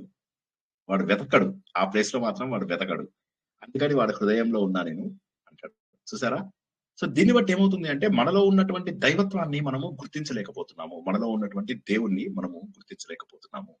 కాబట్టి ఏంటంటే దాని గురించి మనము వేదం యొక్క అధ్యయనం చేస్తూ ఉండాలి. అంటే వేదం అంటే ఒక్క వేదం అనే కాకుండా వేదం గాని మన ఆధ్యాత్మిక గ్రంథాలు ఏవైతే ప్రామాణికంగా ఉన్నాయో ఆ గ్రంథాలన్నిటినీ కూడా చదువుకోవాలి. తర్వాత ఏం చేయాలి, ఆత్మ విచారణ చేసుకోవాలి. నేను చేస్తున్నది కరెక్టా తప్ప? ఏం టైం ఉంది సార్, అంత టైం ఉందా, ఇప్పుడు అన్నం తినే టైం అయింది, ఇవి ఇంటికి ఎవరో వస్తారు, కబుర్లు చెప్పొద్దంటారా మీరు? ఎంత ఇక అయిపోయింది. చూస్తూ చూస్తూ చూస్తూ వెనకాల రెడీగా ఉన్నారు, నలుగురు మొయ్యడానికి రెడీగా ఉన్నారు. చెల్లకేలా చెల్లకేలా చెల్లకేలా తెర మేలా పీచే చూట రాహి చెల్లకేలా. నీ ఊరేగింపు ప్రారంభమైంది, ఒక్కడివే ప్రయాణం చేయడం అనేటటువంటిది అలవాటు చేసుకో. ఇప్పటికైనా తప్పులు మాట్లాడకు, ఇప్పటికైనా తప్పులు చెప్పకుండా ముందుకెళ్ళు, దేవుడి దగ్గరికి వెళ్ళాలి, ఇంకా సమయం ఆసన్నం అవుతుంది. సజన్ రే झूठ मत बोलो, खुदा के पास जाना है, न गाड़ी है न घोड़ा है, वहां पैदल ही जाना है. सजन रे झूठ मत बोलो, खुदा के पास जाना है. బాబు అబద్ధాలు చెప్పకు, దేవుడి దగ్గరికి వెళ్ళాలి. అక్కడికి వెళ్ళడానికి నీకు బండిలు, కార్లు, విమానాలు ఉండవు, నడుచుకుంటూనే పోవాలి. ఎన్ని కిలోమీటర్లు నడవాలో తెలుసా?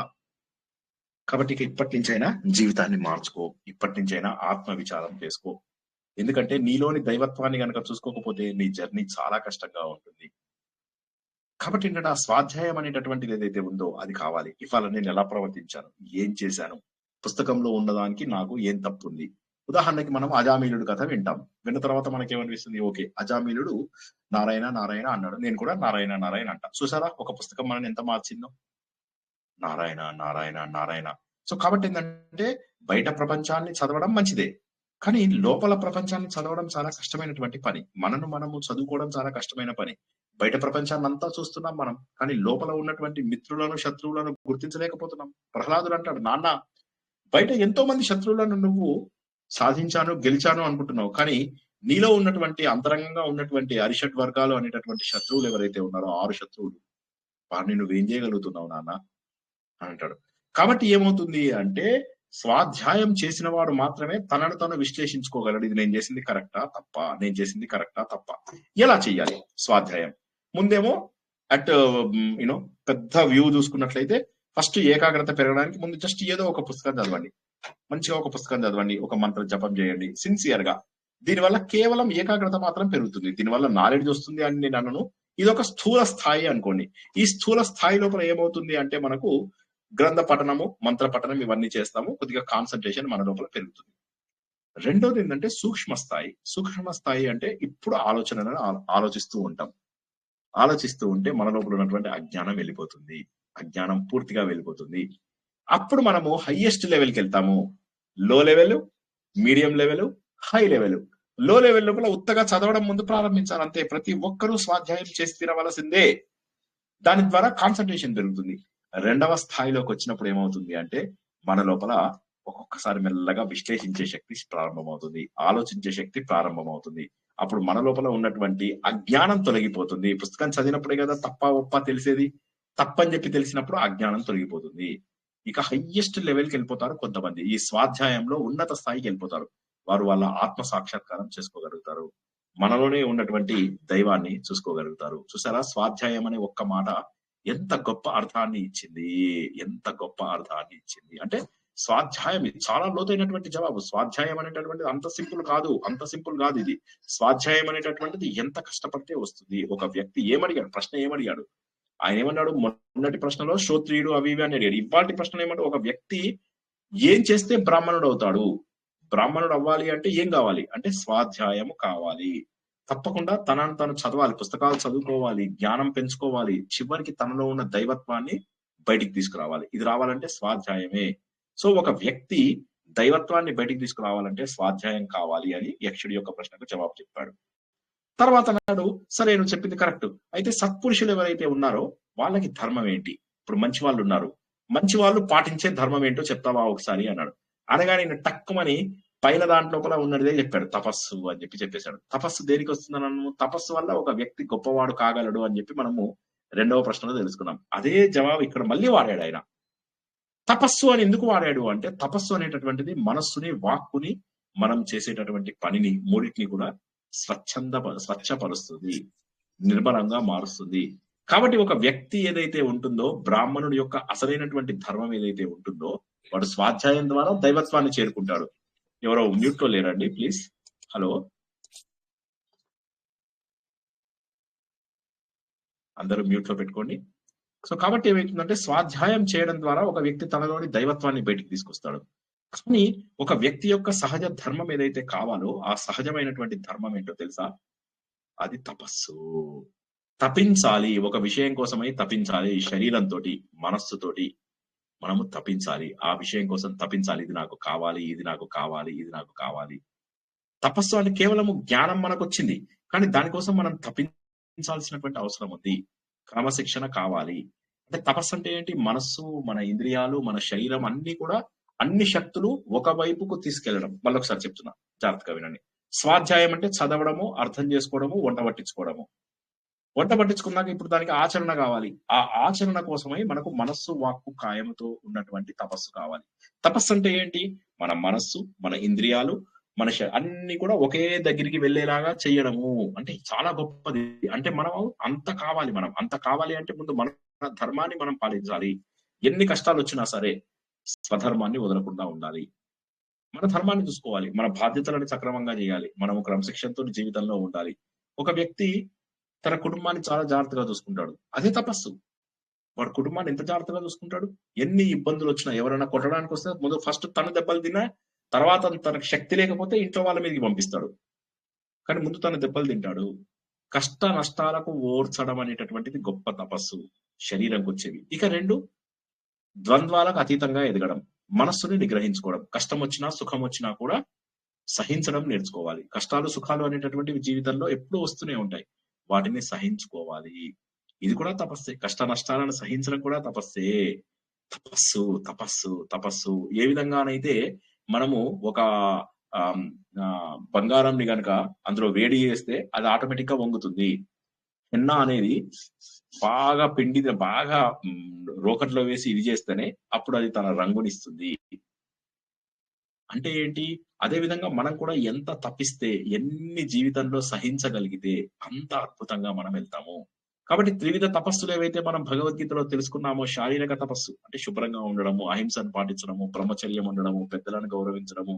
వాచక తపస్సు ప్రియంగా హితంగా మాట్లాడడము, ఎవరిని నొప్పించకుండా ఉండడము, సత్యం మాట్లాడడానికి వీలైనంతగా ప్రయత్నం చేయడము, ఇవన్నీ వాచక తపస్సులు. మానసిక తపస్సు అంటే మనస్సుని నిర్మలంగా ప్రశాంతంగా ఉంచుకోవడము, మౌనం పాటించడము, నిగ్రహాన్ని పాటించడము. ఇవి చేసినట్లయితే ఒక వ్యక్తి జీవితంలో అత్యద్భుతమైనటువంటి స్థానానికి వెళ్ళగలడు. ఇది ఆయన యొక్క సహజ ధర్మము. 2 ప్రశ్నలు మళ్ళొకసారి రిపీట్ చేసుకుందాం. మొదటి ప్రశ్న ఏంటంటే బ్రాహ్మణులలో అంటే బ్రహ్మ జ్ఞానము తెలిసిన వాళ్ళలో దైవత్వం ఎక్కడి నుంచి వస్తుంది? వాళ్ళకి ఆ దైవత్వం ఎక్కడి నుంచి వచ్చిందయ్యా? మనం అంటాం సచిన్ టెండూల్కర్ లో అంత టాలెంట్ ఎక్కడి నుంచి వచ్చిందయ్యా? ఫలానా వార్డులో ఇంత తెలివితేటలు ఎక్కడి నుంచి వచ్చాయ్యా? అరే శ్రీనివాస్ ఇంత అందంగా ఎలా పుట్టాడయ్యా? ఇవన్నీ మనం ఆలోచిస్తామో. అదే విధంగా ఇక్కడ క్వశ్చన్ ఏంటంటే ఈ బ్రాహ్మడు అంటే మళ్ళీ కులం కాదు, వాడిలో ఆ దైవత్వం ఎక్కడి నుంచి వచ్చిందయ్యా? వాడి ముఖం చూస్తూనే తెలిసిపోతుంది ఎంత దైవత్వం ఉంది వాడి లోపల. అంటే వాడు స్వాధ్యాయం చేసిన వాడు, ఎంత చదివాడో అంత వినయంగా ఉంటాడు. మిడిమిడి జ్ఞానం ఉన్నవాడు ఎప్పుడు మనం చూస్తూ ఉంటాం చాలా మందిని ప్రపంచంలో. మిడిమిడి జ్ఞానం ఉన్న వాళ్ళు ఎంత క్రూరంగా, ఎంత అధర్మంగా, ఎంత ఇదిగా రఫ్ గా మాట్లాడుతుంటారు. అవతల వాళ్ళని కఠినమైనటువంటి మాటలతో, ఎందుకు వచ్చావు నువ్వు, రావద్దు, వెళ్ళిపోవాలి, ఇలాంటి మాటలు మాట్లాడుతూ, కఠినమైన మాటలు మాట్లాడుతూ ఉండేటటువంటి జనాలు. మిడిమిడి జ్ఞానం ఉన్న వాళ్ళు అలా చేస్తారు. నేను గురువుని, నాకు మర్యాద ఇవ్వలేదు, నాకు గొప్పతనం ఇవ్వలేదు, ఏమి ఇంత చేస్తే ఏం నేర్పిస్తున్నారు? ఏదో ఒకటి వాళ్ళు తెలుసుకున్నది ఏదో ఒకటి నేర్పిస్తారు, అతి కష్టం మీద తెలుసుకున్నది ఏదో నేర్పిస్తున్నారు, వాళ్ళు గురువులు అయిపోతారు. సో ఇది కాదు. ఏంటంటే స్వాధ్యాయం చేస్తూ నిరంతరము ఎంత చదివినా కొద్దీ నేను ఇంకా నేర్చుకోవాల్సింది చాలా ఉంది, మిడిమిడి జ్ఞానము ఇన్నాళ్ళు ఉంది అని చెప్పి తెలుసుకుంటాం మనం. అసలు ఏముందో తెలియకపోతే ఎలా వస్తుంది? అప్పుడు మాత్రమే మన లోపల ఉన్నటువంటి దైవత్వం బయటికి వస్తుంది. మరి నేను ఏం పాటించాలి? ఆ అలాంటి వాడి యొక్క లక్షణం ఏమిటి అంటే, వాడి యొక్క లక్షణం ఏంటంటే తపస్సు చేస్తూ ఉంటాడు. మానసిక తపస్సు, శారీరక తపస్సు, వాచక తపస్సు చేస్తూ ఉంటాడు. అందువల్ల వాడికి లక్షణాలు వచ్చాయి, వాడి లోపల సహజంగా ఉండేటటువంటి లక్షణాలు. సరే, మరి మనుషులందరిలో ఉన్నటువంటి కామన్ లక్షణం ఏంటి అంటే జన్మ, మృత్యు, జరా, వ్యాధి. కానీ ఇక్కడ ధర్మరాజు చెప్పినటువంటిది ఏంటంటే అందరిలో ఉన్నటువంటి కామన్ క్వాలిటీ, మనందరిలో ఉన్న కామన్ క్వాలిటీ ఏంటి? జన్మ, మృత్యు, జరా, వ్యాధి. జరా అంటే ముసలితనం. అన్ని ఉన్నాయి. కానీ ధర్మరాజు చెప్పినటువంటి కారణం మాత్రము మరణము అని చెప్పేశారు. చాలా ఆశ్చర్యం. ఎందుకని? ఎవరైనా ఆలోచించి చెప్పగలరా? ఎన్నో ఉన్నాయి. అందరిలో ఉన్న కామన్ క్వాలిటీ ఏంటంటే, సార్ అందరం పుడతాము అంటే సరిపోతుంది కదా, అందరము పుట్టడం అనేటటువంటిది కామన్ క్వాలిటీ అని చెప్తే సరిపోతుంది. ఇతను ఏమంటాడు? మనుషులందరిలో ఉన్నటువంటి కామన్ క్వాలిటీ ఏంటయ్యా ధర్మరాజా అంటే, ఈయన అంటున్నాడు మరణము అని అంటున్నాడు. ఎందుకో చెప్పగలరా? పుట్టుక కామన్ కాదా? మనందరికీ పుట్టుక కామన్ కాదంటారా? హలో, మనం కూడా అందరికీ వస్తుంది. జన్మించిన ప్రతి వాడు కావాలనే ఉంటుంది కదా, చివరి అంకం అనేది మరణమే కదా. కరెక్ట్. అంటే ఇప్పుడు ఇక్కడ ఏంటంటే ఎలాంటి వాడైనా సరే మరణాన్ని తప్పించుకోలేడు. ఇది మనం ఇక్కడ గుర్తుంచుకోవాలి. ఒక వ్యక్తి విపరీతమైనటువంటి జ్ఞానం తెచ్చుకున్న వాడు ఉంటాడు, ఒక వ్యక్తి పరమ దుర్మార్గుడై ఉన్నవాడు ఉంటాడు, ఒక వ్యక్తి అత్యద్భుతమైనటువంటి స్థాయికి వెళ్ళిపోతాడు. ఐఏఎస్ కలెక్టర్ అవుతాడు, వాడు ఆర్బీఐ గవర్నర్ అవుతాడు, తర్వాత వాడు దేశానికి ప్రైమ్ మినిస్టర్ అవుతాడు, మన్మోహన్ సింగ్ లాగా. ఒక మతాన్ని స్థాపించిన వాడవుతాడు, ఒక మతాన్ని అందరిలోకి తీసుకొచ్చిన వాడవుతాడు. ఎంత గొప్పవాడైనా కానివ్వండి, ఎంత రాక్షసుడైనా కానివ్వండి, ఎలాంటి వాడైనా సరే అందరూ కూడా సాధారణ మనుషులలాగా మరణించవలసిందే. అలెగ్జాండరు తన 2 చేతుల్ని బయటకు పెట్టాడు మరణించినప్పుడు, కాఫిన్ నుంచి, శవపేటికలోంచి. ఎందుకంటే నేనేం పట్టుకెళ్ళటం లేదు, అందరిలాగానే చనిపోతున్నా నేను. ప్రపంచాన్ని జయించాను అని చెప్పేసి మీరు అందరూ అనుకుంటున్నారు, కానీ ఇదిగో ఖాళీ చేతులతో బయటికి వెళ్తున్నాను. మహోన్నతమైనటువంటి విషయం ఇదే ధర్మం. నేను మళ్ళీ మళ్ళీ చెప్తున్నా, ఇవాళ ఉపోద్ఘాతం ఏదైతే ఉందో, ఉపోద్ఘాతంలో ఎన్ని విషయాలు తెలుసుకున్నాం మనం. ఉపోద్ఘాతం లోపల మనం ధర్మం అంటే తెలియనప్పుడు ఏమవుతుందంటే ఎన్ని తప్పులు చేస్తామో మనం తెలుసుకున్నాము. ఆడవాళ్ళ పైన చేసినటువంటి అమానుషాలు ఎన్ని చూసుకున్నామో మనం. ప్రారంభంలో మనం జీవితంలో చేస్తున్న ఎన్నో తప్పులను చూసాము. వేరే వాళ్ళ డబ్బుని మనం దొంగతనం చేస్తున్నాము, వేరే వాళ్ళ దగ్గర నుంచి గిఫ్ట్లు, వస్తువులు తీసుకుంటున్నాము, అసత్యాలు పలుకుతున్నాము, హింసకి ప్రాధాన్యత ఇస్తున్నాము. తర్వాత ఇప్పుడు మా అమ్మమ్మ లాగా పాపం ఏమీ లేనటువంటి వాళ్ళకు తోడు లేకుండా వాళ్ళ డబ్బంతా కూడా లాగేసుకుని వాళ్ళ జీవితం వాళ్ళ పిల్లలందరినీ కూడా బానిసల్లాగా చూడటము, వాళ్ళని తక్కువ దృష్టితో చూడటము, అల్ప దృష్టితో చూడటం, వీడి బతికెంత అని చూస్తాను చూడటం, వీడేది వాడు లో క్లాస్ ఫెల్లో. ఇవన్నీ ఏవైతే ఉన్నాయో ఎన్ని తప్పులు చేశామో ఒకసారి గుర్తుంచుకోండి. ఎందుకంటే ధర్మం తెలియకపోవడమే. ఒకసారి ధర్మం తెలిసిన తర్వాత ఏమనుకుంటాము, అందరిలో కూడా ఉన్నటువంటిది ఒకటే ఆత్మ. శ్రీకృష్ణ భగవానుడు ఏమన్నాడు, ఈ తెలిసి తెలియని తప్పుల వల్ల అందరి హృదయాలలో ఉన్న నన్ను కూడా వీళ్ళకి శోభ పెడుతున్నారు అన్నాడు భగవంతుడు. కాబట్టి ఏమవుతుందంటే దయచేసి అలా చేయకుండా ఉండాలి. అలా చేయకుండా ఉండాలి అంటే నిరంతరము స్వాధ్యాయం చేస్తూ ఉండాలి. నిరంతరము స్వాధ్యాయం చేసినటువంటి వాళ్ళ లక్షణం ఏంటి అంటే మనస్సు ద్వారా, వాక్కు ద్వారా, కాయం ద్వారా వాళ్ళు మంచి పనులు అనగా తపస్సు చేస్తూ ఉంటారు. తపస్సు అంటే ముక్కు మూసుకుని చేసేది తపస్సు కాదు. అటువంటి మహోన్నతమైనటువంటి లక్షణాన్ని కలిగి ఉంటారు. మరి ఎలాంటి వాడైనా సరే, మంచివాడు గాని, చెడ్డవాడు గాని, జ్ఞానవంతుడు గాని, అన్ఫార్చునేట్లీ అన్ని ఇక్కడ వదిలేసి వెళ్ళిపోవాల్సిందే. అందరికి కామన్ ప్రాపర్టీ ఏంటి? మనిషి యొక్క భావం ఏంటి? మనిషి యొక్క కామన్ ప్రాపర్టీ ఏంటి అంటే మరణము అని అన్నాడు. మరణము అని ఎందుకు అన్నాడు? జన్మ కరెక్టే, మృత్యువు కరెక్టే. జరా, ముసలితనం కూడా అనొచ్చు. ముసలితనం కొంతమందికి వస్తుంది, రాదు. జన్మ వచ్చినప్పుడు మనకు తెలియదు, కానీ మరణించడం మాత్రం తప్పదు. అండ్ ఇంకొక విషయం ఏంటంటే, ఎవడు కూడా నేను మరణిస్తాను అనుకోడు. మరణం వచ్చినప్పుడే మరణిస్తాలే అంటాడు. కానీ రేపు పొద్దున నువ్వు మరణిస్తావని తెలుసా? తెలియదు. ఈ గంటలో శరీరం తక్కువని పడిపోతే ఏం చేస్తావు? గ్యారంటీ లేదు. ఇప్పుడు నేనేమన్నానంటే మన రిపోర్ట్స్ అన్ని బాగున్నాయి. నాకు తెలిసిన ఒక చుట్టాలలో ఏమైందంటే, ఒకసారి ఒక ఆవిడ తన మనవరాల పెళ్లి కోసం చాలా కష్టపడింది. ప్లీజ్ కొద్దిగా జాగ్రత్తగా వినండి. మనవరాల పెళ్లి కోసము మా చుట్టాలలో ఒక ఆవిడ పాపం చాలా కష్టపడింది. ఎంతో కష్టపడగా చక్కటి మ్యాచ్ దొరికింది. దొరకగానే చాలా సంతోషపడింది. ఇంకో 10 రోజుల్లో పెళ్లి. ఈవిడ సంతోషపడుతుంది. సరే ఒకసారి అన్ని రకాల స్కానింగ్లు, చెకింగ్లు అన్ని చేయించుకుందామని చెప్పి హాస్పిటల్కి వెళ్ళింది. వెళ్ళి అన్ని చెకింగ్లు చేస్తుంటే మధ్యలో చనిపోయింది ఆవిడ. ఆ చెకింగ్లు చేస్తుంటే మధ్యలో చనిపోయింది. పెళ్లి కాస్త పోస్ట్ పోన్ అయిపోయింది. ముసలితనంలో ఏదైతే తను కల్లారా చూడాలి, ఆరోగ్యంగా వెళ్ళాలి, ఆ పెళ్లి తన కళ్ళతో చూడాలి అని తపన పడిపోయిందో, గిరగిరా గింగిరిలా పడిపోయిందో, బాధపడిందో, ఆ మనవరాలు పెళ్లి ఆపేసింది. అఫ్ కోర్స్ తర్వాత పెళ్ళయింది, మంచి వాళ్ళే, 2 వైపులు మంచి వాళ్ళే, చక్కటి వివాహమైంది, వాళ్ళు ఆనందంగా ఉన్నారు. కానీ నేను చెప్పేది ఏంటంటే, ఎందుకు ఈ ఒక్క చిన్న విషయం ఎన్నిసార్లు చెప్పినా మనకు అర్థం కాదు. అందుకోసమనే ధర్మరాజు జన్మ, మృత్యు, జరా, వ్యాధులు ఉన్నప్పటికీ కూడా మరణము అనేటటువంటిది మనిషిలో ముఖ్యమైనటువంటి లక్షణము అని చెప్పి చెప్తున్నాడు. ఎలాంటి వారైనా సరే, సాధారణ మనుషులు చనిపోయినట్టే చనిపోతారు. ఒకటి చనిపోయినప్పుడు గొప్పగాను, ఇంకోటి చనిపోయినప్పుడు బాధ తక్కువగాను ఉండదు. మరణం అందరికీ ఒకటే. స్వభావం ఇదే అనగానే యక్షుడు అలా ఆనందంగా చూస్తూ ఉంటాడు. ఇతన్ని కళ్ళలోంచి నీళ్ళు వచ్చేస్తూ ఉంటాయి.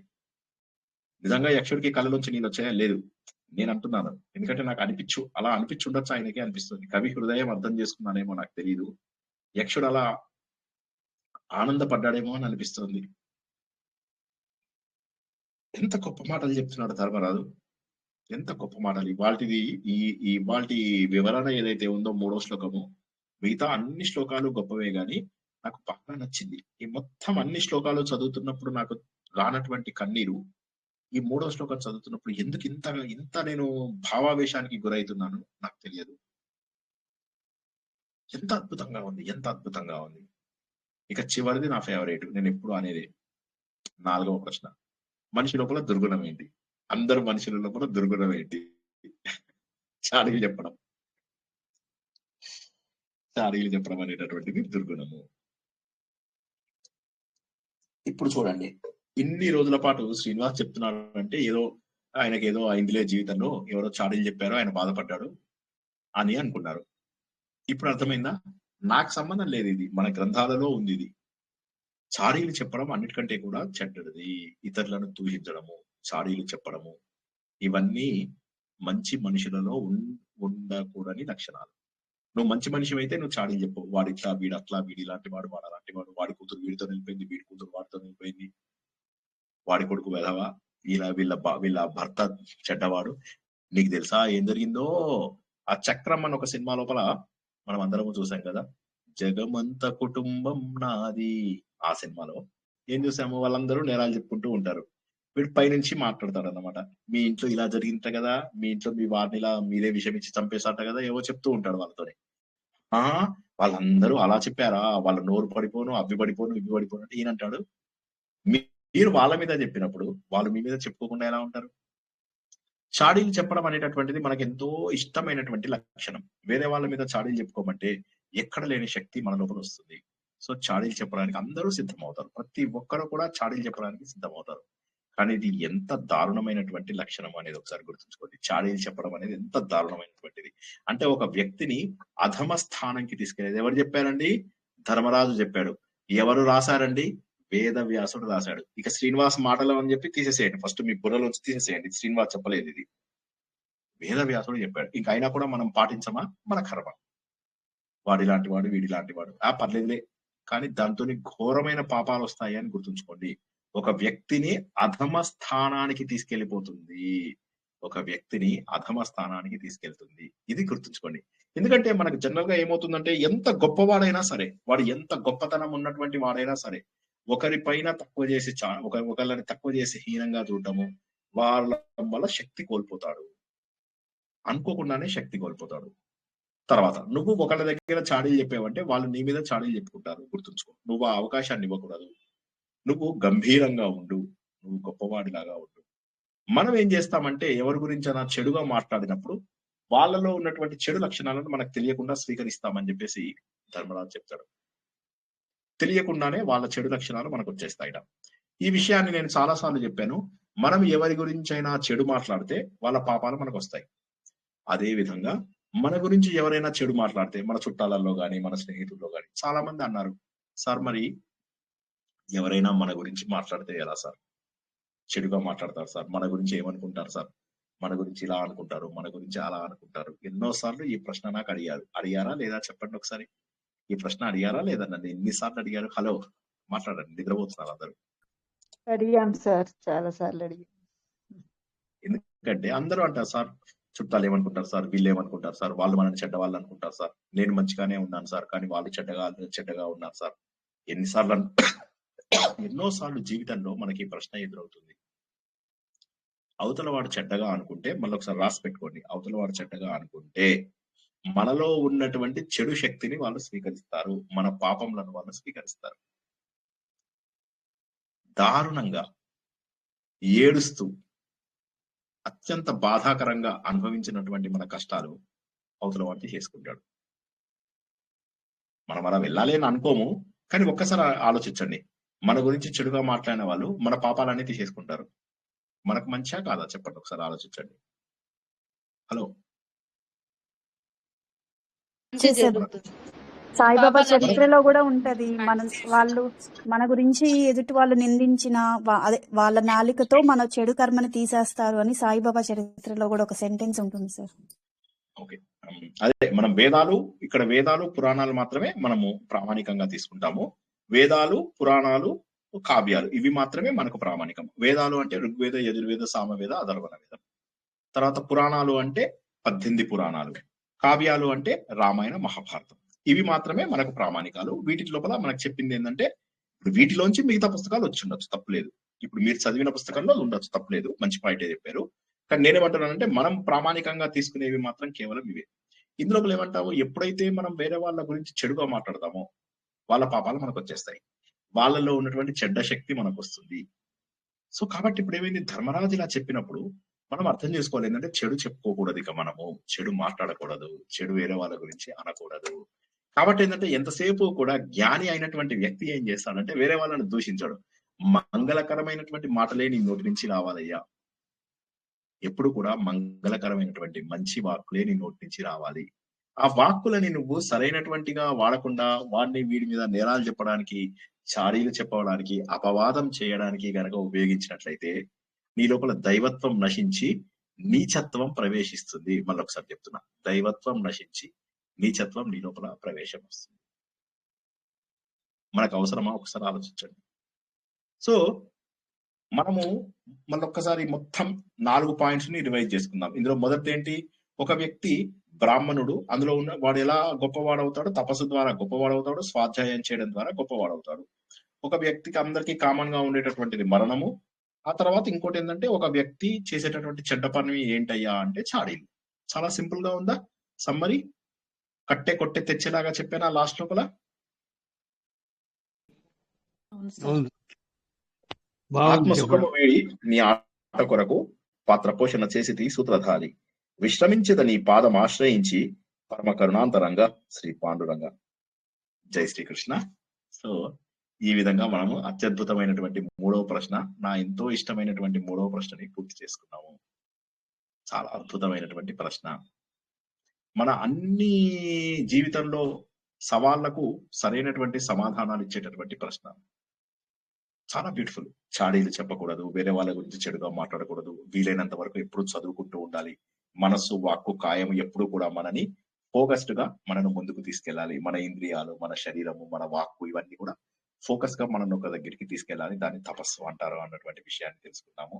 అందరికీ మరణం వస్తుంది, ఈ సత్యాన్ని గుర్తుంచుకోవాలి. చాలా మంది విభూది ఎందుకు రాసుకుంటావా అంటే ఇది చివరికి మిగిలేది అని చెప్పి గుర్తుంచుకోవడానికి అంటారు. ఎంత బ్యూటిఫుల్ పాయింట్. చివరికి మిగిలేది అంటే బాబు నువ్వు మరణిస్తావు, ముందు అది గుర్తుంచుకో. ఆ సత్యాన్ని గుర్తుంచుకుంటే ఏ క్షణంలో కూడా నువ్వు మరణించవచ్చు, నెక్స్ట్ క్షణంలో కూడా నువ్వు మరణించవచ్చు. కాబట్టి ఇప్పుడు జాగ్రత్తగా ఉండు. సో ఎప్పుడైతే మరణం మనకు వస్తుంది అంటే ఇంకప్పుడు తప్పులు ఎందుకు చేస్తాం మనం? ఒకటి మల్లాది వెంకటకృష్ణమూర్తి గారిది ఒక నవల వచ్చింది, యమాయ నమః అని చెప్పి. వాడు ఎప్పుడు దేవుణ్ణి నమ్మడు. నమ్మకపోతే ఏమవుతుందంటే ఒకసారి అనుకోకుండా ఎవరితో వేరే వాళ్ళ రిపోర్ట్ వీడికి చెప్తారు, అందులో ఉన్నటువంటి మరణం వీడికి తనకే అని చెప్పి గుర్తిస్తాడు. వీడు గుర్తించి వింటాడు, ఆయన చనిపోతాడండి, ఎక్కువ రోజులు బతకడు అది అని చెప్పి ఇంటికి వచ్చేస్తాడు, బాధపడతాడు. ఇప్పుడు తను చనిపోతాడు అని చెప్పి తెలిసట్టింది కదా. ఇప్పుడు ఏం చేయాలి? వాళ్ళ బామ్మ దగ్గరికి వెళ్తాడు. బామ్మని అడుగుతాడు, ఏం చేయాలి బామ్మ అని.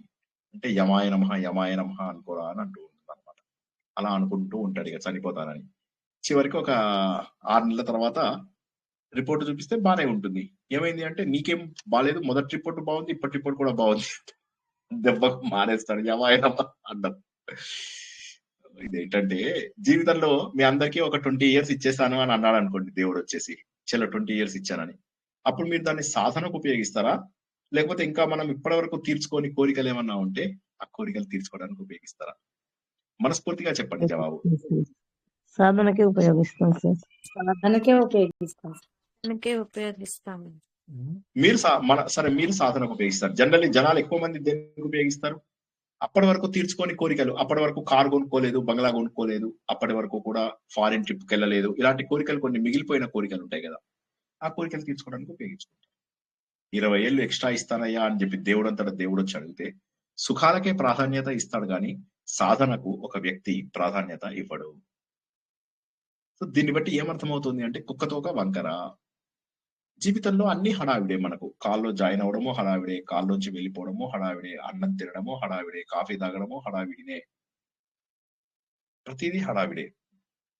ఒకసారి మనము ప్రశాంతంగా మార్చుకోగలిగితే ఆ జీవితం ఎంత అద్భుతంగా ఉంటుందో గుర్తుంచుకోండి. భగవంతుడే మనకు తోడు.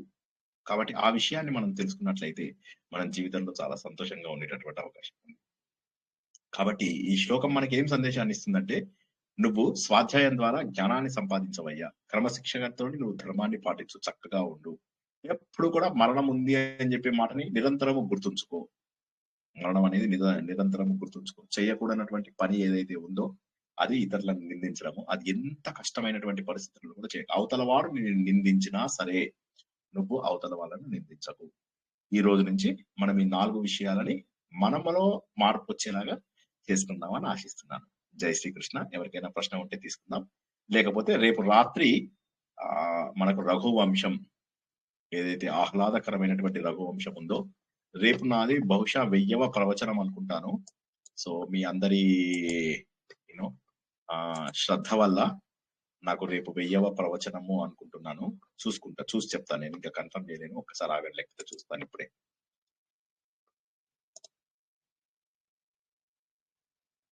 కరెక్ట్. రేపు రఘువంశము మనకు ఇవాళ 999వ ప్రవచనం. ఇప్పుడు మీరు వింటున్నది 999వ ప్రవచనము. రేపు మనకు 1000 ప్రవచనాలు. మిమ్మల్ని మెచ్చుకోవాలి, ఎందుకంటే నాకు ఓపిక లేదు. ఎవరన్నా మాట్లాడితే వినే ఓపిక లేదు నాకు. ఎవరన్నా మాట్లాడుతుంటే వినే ఓపిక లేదు నాకు. అలాంటిది మీరు ప్రతి చెప్పే ఓపిక బాగుంది. 2 గంటల పాటు వినడం అనేది అంటే ఇప్పుడు ఈ మధ్య కావాలని చెప్పేసి ప్రవచనాల సమయాన్ని తగ్గించాను. అన్ని కూడా గంటన్నర లోపల అవగొడుతున్నాను. ఇంతకుముందు పాతవి చూసుకున్నట్లయితే 2.5 గంటలు 3 గంటలు. మీకు శివరాత్రి జ్ఞాపకం ఉన్నట్లయితే ఆ రోజు నాడు 5 గంటల ప్రవచనం చెప్పుకున్నాం మనం. ఇప్పుడు చూసుకున్నట్లయితే ఈ 1000 ప్రవచనాలని కనీసం యావరేజ్ 2 గంటలు వేసుకున్నా 2000 గంటల పాటు మీరు ప్రవచనాలను వినొచ్చు. 2000 గంటలు అంటే ఈ వారం మీకు నేను లింక్స్ కూడా పంపిస్తాను. మీరు నచ్చినటువంటి టాపిక్ ని వీలైనన్ని సార్లు చూసుకోండి. నాకు ఈ ఛానల్ ద్వారా ఎటువంటి రూపాయి రాదు. ఇది కేవలము మన స్టూడెంట్స్ కోసం మాత్రమే ఇచ్చినటువంటిది. మన స్టూడెంట్స్ నేర్చుకున్న వాళ్ళు నేర్చుకుంటారు, ఎవరికి శ్రద్ధ ఉంటుంది వాళ్ళు నేర్చుకుంటారు. ఎంతమంది చూశారు, ఎంతమంది చూడలేదు, ఇవి కూడా మనకు అవసరం లేదు. షేర్, సబ్స్క్రైబ్, లైక్ కూడా నేను ఎప్పుడు అడగను. భగవంతుడు ఎవరెవరికి జ్ఞానం అందించాలనుకుంటాడో వాళ్ళకి ఆ జ్ఞానం వెళ్ళాలి. ప్రారంభించినప్పుడు ఇంత చెప్తానని నేనే అనుకోలేదు, ఏదో నా కోసం నేర్చుకున్నవి అది భగవంతుడు ఇంతమందికి అందేలాగా చేస్తాడు అని చెప్పి నేను కలలో కూడా అనుకోలేదు. సో ఎంతో సంతోషంగా ఉంది. మీరందరూ వినడం 2000 గంటలు నన్ను భరించారు అంటే it's not an easy task. So మా అమ్మ తర్వాత, మా భార్య తర్వాత, నా కుటుంబం తర్వాత నాతో ఎక్కువగా మాట్లాడింది మీరే. సో మీ అందరి వల్ల నేను ఆధ్యాత్మిక మార్గంలో మరో కొన్ని అడుగులు ముందుకు వేశానేమో నాకు తెలియదు. సో అది మాత్రం చాలా సంతోషకరమైనటువంటిది. సో రేపు నా 1000వ ప్రవచనమైనటువంటి రఘువంశం అది ఆహ్లాదకరంగా ఉండేలాగా తెలుసుకుందాం. మీ అందరికీ కూడా కృతజ్ఞతలు, పాదాభివందనాలు. అండ్ తప్పక మార్పు రావాలి, మీ అందరిలో తప్పక మార్పు రావాలి అని నేను భగవంతుడు రేపు చెప్పండి. రేపు జై శ్రీకృష్ణ. ఏదైనా సిచ్యుయేషన్ చూసినప్పుడు ఈ మధ్య ప్రతి సిచ్యుయేషన్ లో మీ మాటలు మీది గుర్తొస్తుంది సార్. ఎట్లాగా అంటే మాకు తెలిసిన అమ్మాయి మొన్న హైదరాబాద్ వచ్చాను, క్యాన్సర్ అన్నమాట, బ్రెయిన్ క్యాన్సర్, 3 times సర్జరీ అయింది. లాస్ట్ టైం ఇంకా చెయ్యను అంటే తీసుకెళ్లిపోమన్నారు. పెద్ద ఏజ్ కూడా ఉండదు సార్, 48 ఉంటది. మీరు అప్పుడు అన్నారు గుర్తుందా సార్, లాస్ట్ శరీరము అదే ఇట్లా బాలేనప్పుడు మన ఇంట్లో వాళ్ళు కూడా అట్లా అన్నట్టు చిన్న ఏజే. నాకు తను చూసినప్పుడు మీరు అదే అంటూ ఉంటారు కదా సార్, ఆత్రము ఈ ఆరాటన అని. తను బాలేనప్పుడు కూడా అంటే పెరాలసిస్ వచ్చినప్పుడు కూడా చిన్న అమెజాన్ లో ఆర్డర్ పెట్టి తెప్పించుకొని మొన్న దీవాళికి కూడా కంపల్సరీ కొత్త డ్రెస్ అని అంటే ఓపిక లేకపోయినా అలా వీల్ చైర్ లో నలుగురు ఎత్తి తీసుకెళ్లే సిచ్యుయేషన్ లో కూడా ఇప్పుడు కంప్లీట్ బెడ్ మీద సార్, కళ్ళు తెరవట్లేదు, స్పృహలో లేదు, ఓన్లీ శ్వాస ఒక్కటి తీసుకుంటా వదులుతుంది. తన ఆ సిచ్యువేషన్ లో చూసినప్పుడు ఇంత ముందు బాధ అనిపించింది, కానీ ఇప్పుడు మీ ప్రవచనం విన్న తర్వాత అంటే ఇది ఇంకా సహజం కదా, అందుకే ఈ చివరి అదే ఇవన్నీ ఆశలు కోరికలు అట్లా బాలేనప్పుడు ఇలా తెప్పించుకోవటాలు, ఈ ఆత్రం ఇంకా ఎందుకు అని మా ప్రవచనాలన్నీ ఏదైనా సిచ్యువేషన్ చూసినప్పుడు మీవి చాలా స్ట్రాంగ్ గా మైండ్ లో అలా ఫిక్స్ అయిపోయి ప్రతి దాంట్లో మీ మాటలే గుర్తొస్తాయి. వాళ్ళ మదర్ కూడా ఏడుస్తా ఎందుకు ఇట్లా ఇబ్బంది పడుతుంది అంటే అప్పుడు నేను ధైర్యంగా బాధపడకుండా చెప్పగలుగుతున్నా, అంటే ఇది కర్మ ఫలితం ఇలా ఉంటది, ఇది ఇంకా వాస్తవం కదా, యాక్సెప్ట్ చెయ్యాలి అని అలా నేను చెప్పగలుగుతున్నా. మీ మాటలు నేను తెలుసుకోవటం వల్ల నేను స్ట్రాంగ్ గా ఉంది. దానికి మాత్రం మీకు నిజంగా థ్యాంక్స్ చెప్పాలి సార్. చాలా కృతజ్ఞతలు అండి. కొద్ది మందిలోకి ఈ భావంలో వెళ్ళినా నాకు చాలా సంతోషం, ఎందుకంటే మాట్లాడుతున్న ప్రతి మాట నేను ప్రామాణికంగా చెబుతున్నాను. సారీ సార్ మధ్యలో డిస్టర్బ్ చేసా. ఆ సిచ్యువేషన్ లో నాకు ఒకటి అర్థం కాల, అంటే మాట్లాడొచ్చో లేదో నాకు తెలియదు. ఒక పక్కనేమో అది తనకి దేవుడి పాటలు ఇష్టమని ఉదయం అవి పెడతా ఉంటే, అంటే అది ఎవరి ఇంట్రెస్ట్ వాళ్ళది. Physiotherapy doctor I think Christian sir, పక్కనేమో ఒక పక్క అది ప్లే అవుతుంది, ఒక పక్క ప్రేయర్ పెడుతున్నారు అన్నమాట. సో అది ఇంకా ఎవరో అన్నారు, అంటే ఆత్మ ఆ రెండు వింటా ఉంటే అసలు ఎటు పక్కన ఏంటి ఎలా అన్నది కూడా కన్ఫ్యూజన్ వస్తది కదా అని కూడా ఎవరో అడిగారు, కానీ బట్ నాకు దానికి తెలియలేదు. అంటే ఎవరి ఇంట్రెస్ట్ వాళ్ళదిలే, మనం కమెంట్ చేయకూడదు అని నాకు తెలియదు అని చెప్పాను. ఈ విధంగా మన భావాలు అర్థం చేసుకున్నప్పుడు అవతల వాళ్ళు సంతోషం అనిపిస్తుంది. ఒక విషయము మీ అందరికీ అర్థమైనప్పుడు నాకు సంతోషం అనిపిస్తుంది. మీరు నచ్చు మిగతా ప్రవచనకర్తలందరూ చెప్పేసి వెళ్ళిపోతారు కదా అని, అది వాళ్ళకి సంతోషం అనిపిస్తుంది. వాళ్ళకి ఎంత జ్ఞానం, ప్రవచనం అయిపోయిన తర్వాత అందరూ కూడా వీడికి బాగా నాలెడ్జ్ ఉంది అనుకోకూడదు. మాకు అర్థమైంది వాళ్ళ 2 ముక్కలు, 10 ముక్కలు అర్థం కావక్కర్లే, నేను 10 ముక్కలు చెప్పవచ్చు. నా తెలివితేటల మీద ఇక్కడ ప్రశ్న కాదు, మీరు అర్థం చేసుకున్నారా లేదా, మీరు జీవితంలో ఆచరించారా లేదా అనేటటువంటిది ముఖ్యం నాకు. మళ్ళీ ఒకసారి మర్చిపోతారు సార్, మీరు రోజు ఏదో రకంగా అయితే మర్చిపోస్తారు. ఉదయం నుంచి రాత్రి 2 సార్లైనా మర్చిపోస్తారు కనీసం. మనకు యక్ష ప్రశ్నలు చాలా బాగున్నాయి సార్, చాలా ఇంట్రెస్టింగ్ గా ఉన్నాయి. మీరు బాగా చెప్పడం వల్ల ఇంకా ఇంట్రెస్టింగ్ గా ఉన్నాయి. వినండి, నేను అదే చెప్తున్నాను. నాకు థ్యాంక్ యూ సార్. చాలా థ్యాంక్స్ చైతన్య. నాకు చాలా సంతోషం ఏంటంటే ఇంత అద్భుతమైన జ్ఞానము మనం అలా వదిలేస్తామా చెప్పండి? హడావిడి, హంగు, ప్రతిరోజు పడుకునే నిద్రనే, ప్రతిరోజు తినే అన్నమే, హంగు, హడావిడి, ఆర్భాటము, పిచ్చి పారాయణాలు, పిచ్చి గోలలు, పిచ్చి డాన్సులు, పిచ్చి పూజలు, ఇవన్నీ అవసరమా? అన్నిటికంటే కూడా గొప్పదేంటి? అధ్యాయము అని చెప్పాడు, స్వాధ్యాయం అని చెప్పాడు. ఎవరు చెప్పారు? శ్రీనివాస్ చెప్పాడా, లేకపోతే ధర్మరాజు చెప్పాడా స్వాధ్యాయం గొప్పదని? చెప్పండి, ఎవరు చెప్పారు? రాజు చెప్పాడు సార్. ధర్మరాజు. ధర్మరాజు చెప్పినప్పుడు కూడా మీరు అర్థం కాదా? నేను ఎప్పటికీ ఏమంటాను, స్వాధ్యాయమే మిమ్మల్ని దేవుడి దగ్గరికి తీసుకెళ్తుంది. మనలోని దైవత్వం, మనలోని దేవుణ్ణి ఎప్పుడు చూస్తారు? ఎవరన్నా అడిగితే ఇప్పటి నుంచి చెప్పండి. మనలోని దేవుణ్ణి ఎప్పుడు చూస్తారో తెలుసా? స్వాధ్యాయం చేసినప్పుడు. నా ఫౌండేషన్ పేరు కూడా స్వాధ్యాయ ఫౌండేషన్. సో స్వాధ్యాయము అంటే మనము అంటూ మనకు ఒక అధ్యాయాన్ని పుట్టించుకోవడము, మనము చదువుకోవడము, మనము నేర్చుకోవడము, మనము పరిణతి చెందడము. స్వాధ్యాయము, స్వాధ్యాయము. ఆ స్వాధ్యాయం చేయడం ద్వారా ఏమవుతుందంటే మనకు దైవత్వం వస్తుంది. ప్రవచనాలు వినండి, అలా పెట్టుకోండి పొద్దు నుంచి రాత్రి వరకు. అంటే నావని కాదు, ఎవరివైనా సరే పెట్టుకొని అలా వినేయండి, మొత్తం ప్లేలిస్ట్ కంప్లీట్ చేసేసేయండి. నేను అదే చేసేవాడిని. ఒకటి పెట్టుకునేవాడిని, మొత్తం వినేస్తున్నాను. 10 గంటలు, 8 గంటలు. స్పీడ్ గా చెప్పాల్సినప్పుడు 1.5, 1x, 1.25, 1.5 స్పీడ్ లోపల పెట్టుకుంటూ మొత్తం వినేవాడిని. మధ్యలో ఏదైనా మంచి పాయింట్ వచ్చిందంటే టక్ మనం స్టాప్ చేసి, ఒకవేళ పడుకొని ఉంటే లేచి కూర్చునేవాడిని. ఇప్పటిదాకా బాగా విన్నాను, ఒక 2 పాయింట్లు రాసుకుందామని 2 పాయింట్లు రాసుకునేవాడిని. ఇవాళ మీకు అనిపించవచ్చు, ఇన్ని గంటలు మాట్లాడగలుగుతున్నాను అంటే కారణం ఏంటి? ఒక రోజు డెవలప్ అయింది కాదది. కొన్నేళ్లుగా చేస్తున్నటువంటి సాధన, కొన్నేళ్లుగా మన గ్రంథాలని అధ్యయనం చేస్తున్నటువంటి ఆనందం. దానివల్ల ఏమవుతుందంటే ఏ పాయింట్ మీద అయినా మాట్లాడగలము. మీరు ఏ సబ్జెక్ట్ అయినా చెప్పండి, నేను చెప్పగలను. దానికి కారణం ఏంది? నా గొప్పతనం కాదు, భగవంతుడు ఇచ్చిన శక్తిని సరైనటువంటి డైరెక్షన్ లో పెట్టగలగడము, అనవసరమైన విషయాలకు దూరంగా ఉండగలగడము. దానివల్ల ఎవరైనా సాధించగలరు. నా బ్రెయిన్ ఎక్కువ, మీ బ్రెయిన్ తక్కువ ఉండదు. స్వాధ్యాయం ఒక్కటే దైవత్వాన్ని బయటికి తీసుకొస్తుంది. పాయింట్ రాసి పెట్టుకోండి. స్వాధ్యాయము, దైవత్వము. స్వాధ్యాయం చేసిన వాడికే తనలో ఉన్న దేవుణ్ణి చూసుకోగలిగే శక్తి వస్తుంది. అందరూ చూడగలుగుతారు దేవుణ్ణి. నన్ను నమ్మండి, నన్ను నమ్మండి, నన్ను నమ్మండి. అందరూ దేవుడిని చూస్తాము. ప్రతి ఒక్కరూ దేవుడి యొక్క అనుభవంని పొందగలరు. నన్ను నమ్మండి, నన్ను నమ్మండి, నన్ను నమ్మండి. ఒక్క స్వాధ్యాయం తప్ప ఇంకేమీ అవసరం లేదు ఈ ప్రపంచంలో. మీరు చేసే పిచ్చి పూజలకు, పిచ్చి వ్రతాలకు, పిచ్చి నోములకి, పిచ్చి డ్యాన్సులకు, పిచ్చి పారాయణలకు వీటికి దేవుడు దిగిరాడు. మీరు అర్థం చేసుకుని ఎంత స్వాధ్యాయం చేస్తారో. ఇంతకంటే ముందు ప్రశ్నలో కూడా దీనికి సంబంధించిన ప్రశ్ననే, శ్రోత్రియుడు ఎలా అవుతాడు అని చెప్పేసి. అంతకు ముందు ప్రశ్న సూర్యుడు అంటే జ్ఞానము. చూసారా, అన్ని కూడా జ్ఞానానికి సంబంధించినవే. అన్ని ప్రశ్నలు ఒకదానితో ఒకటికి సంబంధం ఉన్నవే. ముందు సూర్యుడి నుంచి జ్ఞానము, రెండవది ఆ జ్ఞానాన్ని తీసుకునేవాడు శ్రోత్రియుడు. అటువంటి వాడు రెగ్యులర్ గా చేసేటటువంటి పని స్వాధ్యాయము, తపస్సు. చెయ్యకూడని పని చాడీ చెప్పడం. ఎంత సీక్వెన్స్ గా ఉన్నాయి. 3 పెద్ద ప్రశ్నలు, 3 నాళ్ళ 12 ప్రశ్నలు మొత్తం ఉప ప్రశ్నలతో కలుపుకుంటే.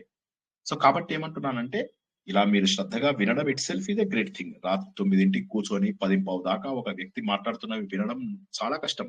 మీరు మాట్లాడితే కూడా నేను వినలేను ఇంతసేపు. కానీ మీరు వింటున్నారు అంటే అది మీ గొప్పతనం. అంటే మీకు ఏదో జన్మది అది ఉంది, ఆ వినేటటువంటి ఇది ఉంది. కాబట్టి నేను ఏమంటానంటే ఆ స్వాధ్యాయాన్ని ఇలాగే కొనసాగించండి. కొనసాగించి మీలో ఉన్నటువంటి దైవత్వాన్ని చూడండి. ఇంకా ఏ విధంగానూ మనం దేవుడికి దగ్గర కాలేము. ఇది ఒక్కటే. జై శ్రీకృష్ణ. ఇంకెవరైనా మాట్లాడితే మాట్లాడదాం. గురువు గారు అంటే ఏ విధంగా మనం దేవుడికి దగ్గరగా అవుతాము అంటే జస్ట్ ప్రవచనాలు వినడం ద్వారా మనం దగ్గరగా అవుతాం, అంతేనండి? మీరు చెప్పింది స్వాధ్యాయము అంటే ప్రవచనాలు వినడము, తర్వాత మనము పుస్తకాలు చదవడము. వీటన్నిటి ద్వారా ఏమవుతుంది? బుద్ధి పదునవుతుంది అని చెప్పి తెలుసుకున్నామా? ఇవాళ బుద్ధి పదునవుతుంది, ఫోకస్డ్ గా అవుతాము, అందులో ఉన్న సారము తెలుసుకుంటాము. ఎప్పుడైతే తెలుసుకుంటామో అప్పుడు తప్పు చేస్తామా? మీరు చెప్పండి. ఇప్పుడు మన పుస్తకంలో తప్పు ఉంది. ఇప్పుడు మీరు ఈ రోజు నుంచి చాడీలు చెప్తారా? చెప్పమంటే మీ పేరేంటి? అనుపమ గారా? ఇంకా మీరు ఇంకా నేరాలు చెప్పమంటే చెప్తారా? ఈ రోజు మనకు దేవుడు వద్దని చెప్పారు, మీరు చెప్తారా? లేదండి. చూసారా మార్పు వచ్చిందా లేదా? చెప్పండి. అవునండి. ఆధ్యాత్మికత అంటే ఏంటి? నేను ప్రతి రోజు ఒక మాట చెప్తూ ఉంటాను అందరికి. ఆధ్యాత్మికత అంటే ఏంటో తెలుసా? మనలో వచ్చేటటువంటి మార్పే ఆధ్యాత్మికత. మన లోపల మార్పు తీసుకురాకపోతే ఆధ్యాత్మికత ఎందుకు? ఆ, మన లోపల మార్పు తీసుకురానటువంటి ఆధ్యాత్మికత మనకు అవసరం లేదు. మనలో ఆ. మార్పు తీసుకొచ్చే ఆధ్యాత్మికతనే కావాలి. మనని అంటే ఆలోచింపజేసే ఇప్పుడు ఆధ్యాత్మికత ఆ, కావాలి. మనని ఆ, ఆచరింపజేసేటటువంటి ఆధ్యాత్మికత మనకు కావాలి. ఆ. నాదొక చిన్న డౌట్ అండి గురువు గారు. ఇప్పుడు మనము అడగండి. సౌందర్య లహరి అని, మన ద్వీపవర్ణ అని ఇన్నిసార్లు పారాయణాలు చేస్తుంటాము. లలిత అని, విష్ణు అని. ఇప్పుడు అవి ఏంటి? అవి అంటే నాకు డౌట్ వచ్చింది, అందుకే ఏమనుకోకండి. సో అది కూడా చదవచ్చా ఏంటి అనేది? చదవచ్చు. దానికన్నా అది కూడా ప్రవచనాలే పారాయణం. గొప్ప అంటే పారాయణం కూడా చదివే కదా.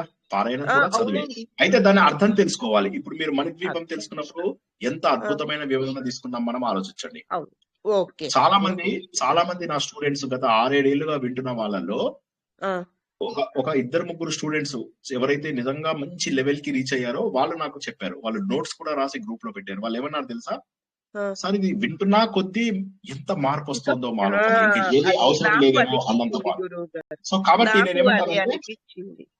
నేర్చుకున్న తర్వాత దాని అర్థం తెలుసుకోవడం చాలా మంచిది. ఇప్పుడు విష్ణు సహస్రనామము ఎన్నిసార్లు చెప్పి మళ్ళీ మొత్తం విష్ణు సహస్రనామం అర్థాలు మళ్ళీ వెనక్కి వెళ్ళి మళ్ళీ మొత్తం చెప్తున్నాం. ఇప్పటి వరకు నేర్చుకున్న 350 నామాలవి మళ్ళీ మొత్తం రివిజన్ చేయిస్తున్నాను. ముందుకెళ్ళిపోవచ్చు కదా సూపర్ ఫాస్ట్ గా చెప్పి. ఇంకో 10 వారాల్లో కంప్లీట్ 40 వారాలు అయితే 40 శ్లోకాలు కాలేదండి. 40 వారాలు చెప్పుకుంటే 40 శ్లోకాలు కాలేదు. ఎందుకని? అర్థము ముఖ్యము. అర్థం చేసుకుని చేసే ప్రతి పారాయణ గొప్పదే. పారాయణ అంటే ఏంటి తెలుసా మీకు? పారాయణ అంటే చెప్తాను. పారాయణ మంచిది. ఎలాంటి పారాయణ మంచిది? పారాయణం అంటే భగవంతుడి కోసం చేసేటటువంటి ప్రయాణం. భగవంతుడి కోసం చేసే చాలా మంచిది. కానీ అడ్డగోలు పారాయణలకు మాత్రమే నేను వ్యతిరేకిని. మీరు ఎక్కడైనా పారాయణం చేయండి, భక్తితో చేయండి, నేనేమనను. నన్ను అక్కడ కూర్చోమంటే కూడా కూర్చుంటాను. కానీ నాకు అక్కడ మీరు హడావిడి హంగు ఆర్భాటం చేస్తే నేను కూర్చోలేను, నేను భరించలేను. మీరు అదే ప్రశాంతమైన పారాయణ చేయండి. ఎలా అంటే మీరు పారాయణ చేస్తుంటే నా కళ్ళలోంచి నీళ్లు రావాలి. అది నాకు నేను సంతోషపడతాను. చాలా సంతోషం. ఇంకోటి గుర్తుంచుకోండి అమ్మా, ఒక్క నిమిషం. అదే విధంగా పూజలు కూడా, అదే విధంగా వ్రతాలు కూడా, అదే విధంగా నోములు కూడా, అదే విధంగా అభిషేకాలు కూడా. నేను అభిషేకం గురించి ఒక ఉదాహరణ చెబుతూ ఉంటాను అందరికీ. నేను కర్మకాండలకు వ్యతిరేకిని కాదు. భావముతో చేసే ప్రతి కర్మకాండ నేను ఇష్టపడతాను. మళ్ళొకసారి చెప్తున్నా, అందరూ జాగ్రత్తగా వినండి. No confusion at all in future. భావముతో చేసే ప్రతి కర్మకాండ నేను ఇష్టపడతాను. ఉదాహరణకి మా అమ్మగారిని అక్కడ పెట్టాము, అక్కడ బాడీ అక్కడ ఉంది, వీడు ఇక్కడ కూర్చొని ఆ శ్మశానంలో ఎవరితోనో గొడవ పడుతున్నాడు, ఆ వైకుంఠ దాంతో గొడవ పడుతున్నాడు. వీడు 500 ఇవ్వలేదంటాడు, వాడు 1000 ఇవ్వలేదంటాడు, నువ్వు ఎందుకు లేట్ వచ్చావు అంటాడు. ఎదురుగా మా అమ్మగారు ఉన్నారు. చెప్పండి, ఇప్పుడు ఆ బ్రాహ్మణ్ ఏం చేయాలి నేను? అదే కదా. సో నేనేమంటున్నానంటే, నేను అందుకోసమే ఏమంటున్నానంటే, భావము, ఆ మాటలో మృదుత్వం ఉండాలి. అవతల వాళ్ళ కష్టాలను అర్థం చేసుకోవాలి. ఇక్కడ గుండె పగిలేలాగా ఏడ్చి ఏడ్చి గుండె పగిలిపోయింది, చచ్చిపోవాలి. అంత కష్టం లోపల వాడు చేసే కర్మకాండ నాకు ఏ సంతోషాన్ని ఇస్తుందా చెప్పండి? లేదు స్వామి, లేదు. కాబట్టి కర్మకాండలు భావంతో చేయాలి. భావంతో చేస్తే మనకేం కాదు. నేను మా ధర్మపత్ని మేము ఇక్కడికి వెళ్ళాము. ఏది? బ్రహ్మకపాలం. బదిలీ లోపల బ్రహ్మకపాలం ఉంది. ఆ బ్రహ్మకపాలంలోకి వెళ్ళినప్పుడు అక్కడ ఒక బ్రాహ్మణుడు ఉన్నాడు అనమాట. ఆయన ఎంత శ్రద్ధగా చేయించాడంటే, మధ్యలో ఎవరో కొద్దిగా మాట్లాడుతుంటే ఆయన వాళ్ళని తిట్టాడు. శ్రద్ధగా చేసేది శ్రాద్ధము, ఇదేదో టైం పాస్ యాక్టివిటీ లాగా చెయ్యకండి అన్నాడు.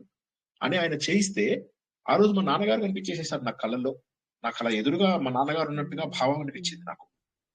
మీ నాన్నగారికి దండం పెట్టుకోండి అంటే ఇలా దండం పెట్టుకుంటే ఎదురుగా నాన్నగారు ఉన్నారేమో అనిపించింది. అది నా భావనలే. కళ్ళ నుంచి నీళ్లు తిరిగాయి. అప్పటి వరకు మా నాన్నగారిది ప్రతి చోట పెట్టాను నేను. మా నాన్నగారిది ప్రతి చోట పెట్టాను. కానీ ఆ బ్రహ్మకపాలం దగ్గర పెట్టినప్పుడు ఆ బ్రాహ్మడు చేయించిన శ్రద్ధతో చేసేదే శ్రాద్ధము అని. అదే విధంగా ఇంకొక ఉదాహరణ కూడా చెప్తాను, జాగ్రత్తగా వినండి మీరు అందరూ కూడాను. ఋషికేశ్ లోపల నేను వశిష్ఠ గుహ దగ్గర ఒక ఆయన కూర్చున్నాడు. ఎవ్వరూ లేరు అక్కడ, జనాలు ఎవ్వరూ లేరు. ఒక చిన్న శివలింగం.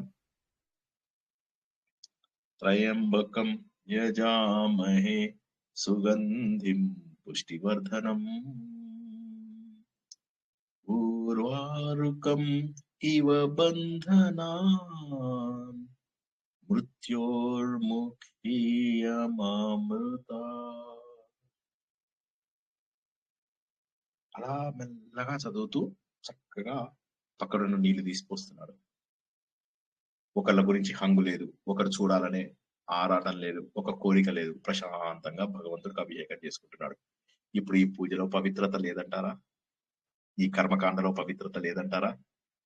ఒక వ్యక్తి కూర్చొని చక్కగా విష్ణు సహస్రనామాలను చదువుతూ ఉన్నాడు. ప్రశాంత చిత్తుడై భగవంతుడి యొక్క చిత్రం ముందు కూర్చున్నాడు. పక్క నుంచి పామెళ్తున్నా కూడా తెలియడం లేదు. ఆ పారాయణ వద్దంటావా? పారాయణ కావాలంటావా? భగవంతుడి వైపుకు చేసే ప్రయాణం. కాబట్టి వీటికి నేను వ్యతిరేకిని కాదు. నా మాటని, నా భావాలని తప్పుగా అర్థం చేసుకోవద్దు ఎవరు. నేను కేవలము హంగు ఆర్భాటము గొప్పకు చేసేవి చాలా మంది ఉన్నారు. డబ్బులు తీసుకుంటారండి, గురుదక్షిణలు తీసుకుంటారు. ఈ పాపాత్ములందరూ గురుదక్షిణలు డబ్బులు తీసుకుంటారు. ఓ చిన్న శాల్వా కప్పించుకోవచ్చు కదా గురుదక్షిణ అంటే, ఓ చిన్న నోట్బుక్ తీసుకోవచ్చు కదా, సరిపోతుంది. డబ్బులు కూడా తీసుకుంటారు తెలుసా వీళ్ళు. ప్రవచనాలు ఇచ్చే వాళ్ళు కూడా డబ్బులు తీసుకుని మరీ చెప్తారు. క్యాసెట్లు, సీడీలు అమ్ముకుంటారు. భగవంతుడికి సంబంధించినంత వరకు ఏ గురువు కూడా గురుదక్షిణ అడగడు, శిష్యుడు అడుగుతాడు. అంత మాత్రం చేత గురువు వాడు ఎదురు చూస్తూ ఉంటాడు ఎప్పుడెప్పుడు అడుగుతాడా అని చెప్పి. ఈ పాపాత్మలందరికీ ఏమిటి పరిష్కారం? ఏం లేదు. ఇంకో జన్మలో ఘోరాతి ఘోరమైనటువంటి నీచ యోనుల్లో పుడతారు వీళ్ళంతా. వేరే వాడి వస్తువులు తీసుకోకూడదు అనేటటువంటిది ఎంత క్లియర్ గా చెప్పారు యమ నియమాలలో. అపరిగ్రహము, అస్తేయము. వేరే వాడి దగ్గర నువ్వు ఛాయ్ తాగినా సరే ఛాయ్ పైసలు మళ్ళీ ఏదో ఒక రూపంలో వాడికి అప్పచెప్పు. ఆ మార్పు రావాలి మన లోపల. ఇవన్నీ చదివినప్పుడు ఆ మార్పు రావాలి. అలా చేసే ప్రతి పనిని నేను సంతోషపడతాను. నేను వాటికి వ్యతిరేకిని కాదు. హంగు, ఆర్భాటము, డబ్బులు వీటికి నేను వ్యతిరేకిని. జై శ్రీకృష్ణ. చిన్న ఎగ్జాంపుల్ చెప్పనా? నాకు ఇంత ముందు పెళ్లి అవ్వక చాలా ఇబ్బంది పడుతుంటే మా అపార్ట్మెంట్ లో ఒక ఆయన ఇట్లా ఏవో గ్రహాలు 1,00,000 సార్లు చదవాలి ఈ జపమంత్రం అంటే, నాకు అప్పట్లో జీతం తక్కువ సార్. నాకు తెలియదు, మామూలుగా చదువుతారేమో అనుకున్నా. సరే చెయ్యండి అన్నాను, పూజనే కదా అని. శ్రీశైలమో ఎక్కడికో గుర్తులేదు సార్, ఎక్కడికో వెళ్ళి చెయ్యాలి అంటే సరే అన్నాను. వచ్చిన తర్వాత నా చేతిలో బిల్ వేశారు సార్.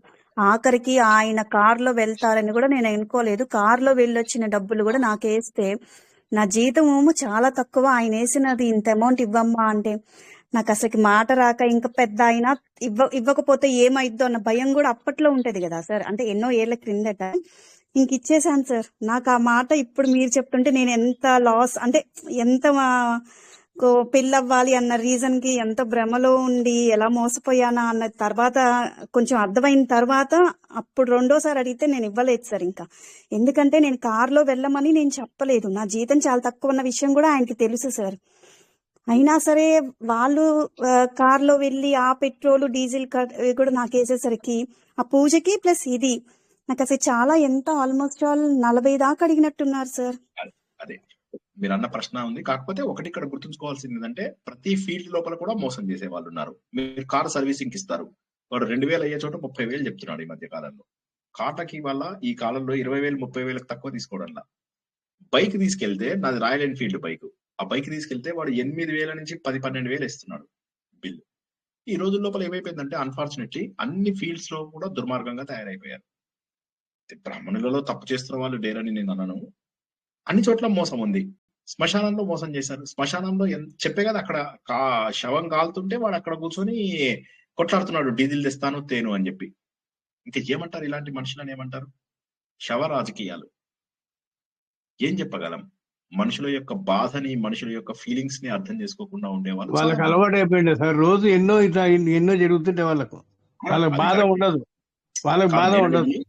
అది కాదు, దాని గురించి కాదు నేను అనేది, మోసం చేయడం గురించి. ఎందుకు మోసం చేసిన డబ్బు ఏం చేస్తావు? చాలా మంది ఇన్కమ్ ట్యాక్స్ కట్టారు తెలుసా మీకు? మన దేశంలో చాలా మంది ఇన్కమ్ ట్యాక్స్ కట్టారు. ఈ పాపాత్మలందరినీ ఏం చేస్తాం? ఒక ప్రవచనకర్త ఒక బ్యాగ్ పెట్టి, ఈ బ్యాగ్ లోపల అందరూ క్యాష్ అయ్యండి అని చెప్పాడు. ఆ యాత్రకు వచ్చినందుకు ఆ యాత్రకు సంబంధించిన 10,000 20,000 30,000 క్యాష్ వేయమన్నాడు. బ్యాంక్ ట్రాన్స్ఫర్ మేము ఒప్పుకోము, అందరూ క్యాష్ తేవాలంటే పాపం అందరూ కొత్త నోట్లు తీసుకొచ్చి అందులో వేస్తున్నారు. నేను బ్యాంక్ ట్రాన్స్ఫర్ చేశాను. నేను అన్నాను, వాడు ప్రవచనకర్త అయినా సరే ఎప్పుడైతే వాడు దాన్ని బ్లాక్ మనీ చేశాడో వాడు పాపాత్ముడు. చాలా మంది ప్రవచనకర్తలు డబ్బు తీసుకొని పేరు మీద ఎన్నో రకాల ఆస్తులు అవి ఇవి రాయించుకుంటారు. వాళ్ళని ఏమంటాం? వీళ్ళందరూ కూడా పాపాత్ములే. కానీ మనం ఏం చేయాలి? వాళ్ళ గురించి వదిలేసి మనం చూసుకోవాలి. వాళ్ళని చూసినప్పుడు ఏం చేయాలి? మనము నేర్చుకోవాలి. ఏమేమి చెయ్యకూడదు అనేది నేర్చుకోవాలి. ఏం చెయ్యాలి అని నేర్చుకోలేం వీళ్ళతోటి. ఏమేమి చెయ్యకూడదో నేర్చుకుంటాం. మనం ఇన్కమ్ ట్యాక్స్ కట్టాలి, మనము ధర్మబద్ధమైనటువంటి జీవితం గడపాలి, మనము అనవసరంగా వేరే వాళ్ళ దగ్గర డబ్బు తీసుకోకూడదు, వస్తువు తీసుకోకూడదు. మాక్సిమం గౌరవం వస్తే ఒక షాల్వా కప్పు చాలు. గౌరవం అది పర్వాలేదు, అంత మాత్రం చాలు. 100 రూపాయల షాల్వాకేమి తప్పలేదు. ఓ 100 రూపాయల నోట్బుక్, ఓ 50 రూపాయల పెన్ను, బస్. ఎందుకండి వేలకు వేలు తీసుకుంటున్నారు వీళ్ళు? ఒక ప్రవచనకర్త 5,000 తీసుకుంటే ఇంకో ప్రవచనకర్త అదే ప్లేస్ లో ఉన్న దానికి సమానమైన ప్రవచనకర్త 1,00,000 రూపాయలు తీసుకుంటున్నాడు. ఒక ప్రవచనకర్త తను యాత్రలకు తీసుకెళ్లి ఫస్ట్ ఏం చేస్తాడో, ఎంత డబ్బన్నా కలెక్ట్ కానీ ఫస్ట్ అందులోంచి 8 నుంచి 10 లక్షలు ముందు పక్కకు పెట్టేస్తాడు. తనది పెట్టేసి మిగతా దాంట్లో ఇక జనాలకి హోటల్స్ కానీ, భోజనాలు కానీ, ట్రాన్స్పోర్టేషన్ కానీ అందులోంచి పెడతాడు. ఇలాంటివి చాలా ఉన్నాయి అక్రమాలు. మీకు ఎవరో పెద్ద పెద్ద ప్రవచనకర్తల గురించి మనం మాట్లాడుతున్నాము. మీకున్న లేడీస్ గ్రూపుల్లో చూడండి ఎంత మంది డబ్బులు అడుగుతుంటారో మిమ్మల్ని. ఆ డబ్బులన్నీ కూడా దుర్మార్గంగానే వాడతారు. నిజంగా ఖర్చుల కోసం వాడే వాళ్ళు కొంతమంది అయితే, దాన్ని చెడు కోసం వాడే వాళ్ళు ఎక్కువ మంది. సరే, ఖర్చులు అందరూ సమానంగా భరించాలి, అది నేను ఒప్పుకుంటా. కానీ ఇక్కడ ఖర్చుల కోసం కాకుండా తప్పుగా వాడే వాళ్ళు ఎంతమంది ఉన్నారు? వేలకు వేలు. వీడు డబ్బు వాడికి ట్రాన్స్ఫర్ చేస్తాడు, వాడు ఇంకోటికి ట్రాన్స్ఫర్ చేస్తాడు. అట్లా హవాలా మార్కెట్ లాగా నడిపిస్తూ ఉన్నారు, మాఫియాలు నడిపిస్తున్నారు. కాబట్టి నేను ఏమంటున్నానంటే, పవిత్రంగా చేసే ప్రతి పనిని నేను ప్రోత్సహిస్తాను. ప్రతి పని పవిత్రంగా చేయండి. నిజంగా కూడా ఇప్పుడు మీరు నలుగురు కలిసి ఒక యాత్రకి వెళ్ళారు, నలుగురు కలిసి ఖర్చులు సరిగా డివైడ్ చేసుకోండి, తప్పు లేదు. అందులో ఎటువంటి తప్పు లేదు. కాకపోతే ఇక్కడ ఏంటంటే కేవలం అవతల వాళ్ళని మోసగించాలనే దృష్టితోటి ఎక్కువ మంది ఉంటారు. అలాంటి వాళ్ళ నుంచి జాగ్రత్తగా ఉండండి. ఈ మధ్య మీరు చాలా చోట్ల వినుంటారు, చాలా గ్రూపుల లోపల గొడవలు అయ్యాయి. వీళ్ళు డబ్బు కొట్టేశారు, వాళ్ళు డబ్బు కొట్టి, ఇవన్నీ ఎందుకు జరుగుతున్నాయి? మరి వీళ్ళలో ఏమైంది ఆధ్యాత్మికత? ఇవన్నీ గుర్తించి అందరూ కూడా చాలా జాగ్రత్తగా ఉండండి. ఏది అయినప్పటికీ కూడా నాకు చాలా సంతోషం మీరు అందరూ జాయిన్ అయ్యి ఇలా వినడము. 1000 ప్రవచనాలు నాతో పూర్తి చేయించారు, చాలా సంతోషము. రేపు మనము రఘువంశంలో 1000వ ప్రవచనాలను పూర్తి చేసుకుంటాము. అయిపోయిన తర్వాత నేను ఈ 2-3 రోజుల్లో అన్ని ప్రవచనాలవి ప్లేలిస్ట్ లింక్స్ పంపిస్తాను. మీకు నచ్చినప్పుడు, మీకు సమయం ఉన్నప్పుడు ఒకటి క్లిక్ చేయండి, రాత్రంతా అదే వినండి. 8 గంటలు, 10 గంటలు, 12 గంటలు వినండి అంతే. పొద్దున్న ఖాళీగా ఉంటారా? చలో వినండి, కూర్చొని మొత్తం 10-12 గంటలు ఒకేసారి వినేయండి. అప్పుడే అందులో ఉన్నటువంటి తత్వం బోధపడి దానికి కనెక్ట్ అవుతారు. ఎప్పుడు కనెక్ట్ అవుతారు? అది వింటూ ఉంటే దానికి కనెక్ట్ అవుతారు. ఇవాళ విన్నారు, మళ్ళీ వారం దాకా కొత్త ప్రవచనం వినరు అనుకోండి, పాయింట్ మిస్ అయిపోతారు. అలా మిస్ అవ్వకూడదనే నేను అన్ని ప్రవచనాలు కలిపి కొద్దిగా కనెక్షన్ ఇస్తూ ఉంటాను. బట్ మీ రెస్పాన్సిబిలిటీ ఏంటంటే, విష్ణు సహస్రనామం మొత్తం, విష్ణు సహస్రనామం లిస్ట్ కంప్లీట్ చేసేయండి, లలిత సహస్రనామం మొత్తం కంప్లీట్ చేసేయండి, మణిద్వీపం మొత్తం కంప్లీట్ చేసేయండి. ఎంత సంతోషంగా ఉంటుందో అప్పుడు మీకు చూసుకోండి. నేను అన్న ఆనందం మీ లోపల స్వాధ్యాయం వల్ల రాకపోతే నేను ప్రవచనాలు చెప్పడం మానేస్తాను. ఇది మీకు గ్యారంటీ. స్వాధ్యాయం ద్వారా వచ్చే ఆనందము ప్రపంచంలో ఇక దేనికి రాదు. అదే దైవత్వము. ఆ ఆనందం ఏదైతే ఉందో అదే దైవత్వము. ఒక కొత్త విషయం తెలుసుకున్నప్పుడు వచ్చే ఆనందమే దైవత్వము. ఇవాళ తిరుప్పావే తెలుసుకున్నప్పుడు ఎన్ని కొత్త విషయాలు తెలుసుకున్నాం చెప్పండి. ఎంత సంతోషం అనిపించుండాలి గుండెకి. జై శ్రీకృష్ణ. ఇంకేమైనా ప్రశ్నలు ఉంటే సరే, లేకపోతే రేపు రాత్రి 9 గంటలకు కలుద్దాం. ఇంకెవరికైనా ప్రశ్నలు ఉన్నాయా? ఇందాక స్టార్టింగ్ ఒక పాట పాడారు, ఒక వసంతం ప్రకృతి అని. అది ఎక్కడుంది సార్? యూట్యూబ్ లో కొడితే ఏది రాలేదు. అది యూట్యూబ్ లో ఈ చదువులు మాకొద్దు అని ఒక సినిమా ఉంది. సినిమాలో ఈ పాట చదువు సినిమా పాట అది. ఈ చదువులు మాకొద్దు అని కొట్టండి. అది నాకు ఆల్ టైమ్ ఫేవరెట్ పాట. నేను మా అమ్మగారికి అది పాడి వినిపించాను అన్నమాట. అమ్మా, ఈ మధ్యలో వచ్చిన వాళ్ళు ఆచార వ్యవహారాలు తీసుకొచ్చి పాడు చేశారమ్మా, నీకు అర్హత ఉందమ్మా, బొట్టు పెట్టుకోమని ఎంతో చేసేవాడిని. ఇంకా లేదంటే కనీసం దేవుడు బొట్టు పెట్టించేవాడిని అమ్మతోటి. ఏంటంటే అది ఆ నమ్మకాలు పెట్టేసేసి భయపెట్టేస్తారు. వాళ్ళ ముఖాలకి గాజులు తీసేసేసి, వస్తువులు తీసేసేసి, తెల్ల బట్టలు కట్టించి, గుండు కొట్టించి, ఏమన్నా మనుషులమా మనము, పశువులమా? అంటే ఈ చేసే వాళ్ళలో ఆడవాళ్ళు. రాజేంద్ర ప్రసాద్ ఉన్నాడు, ఆ సినిమాలో ఉందా సార్ ఈ పాట? అయితే అదేనా సార్? రాజేంద్ర ప్రసాద్ ఉన్నాడు. చాలా పద్ధతి. Ranganath actually main hero Ranganath. Sivakrishna అనుకుంటండి పాడే.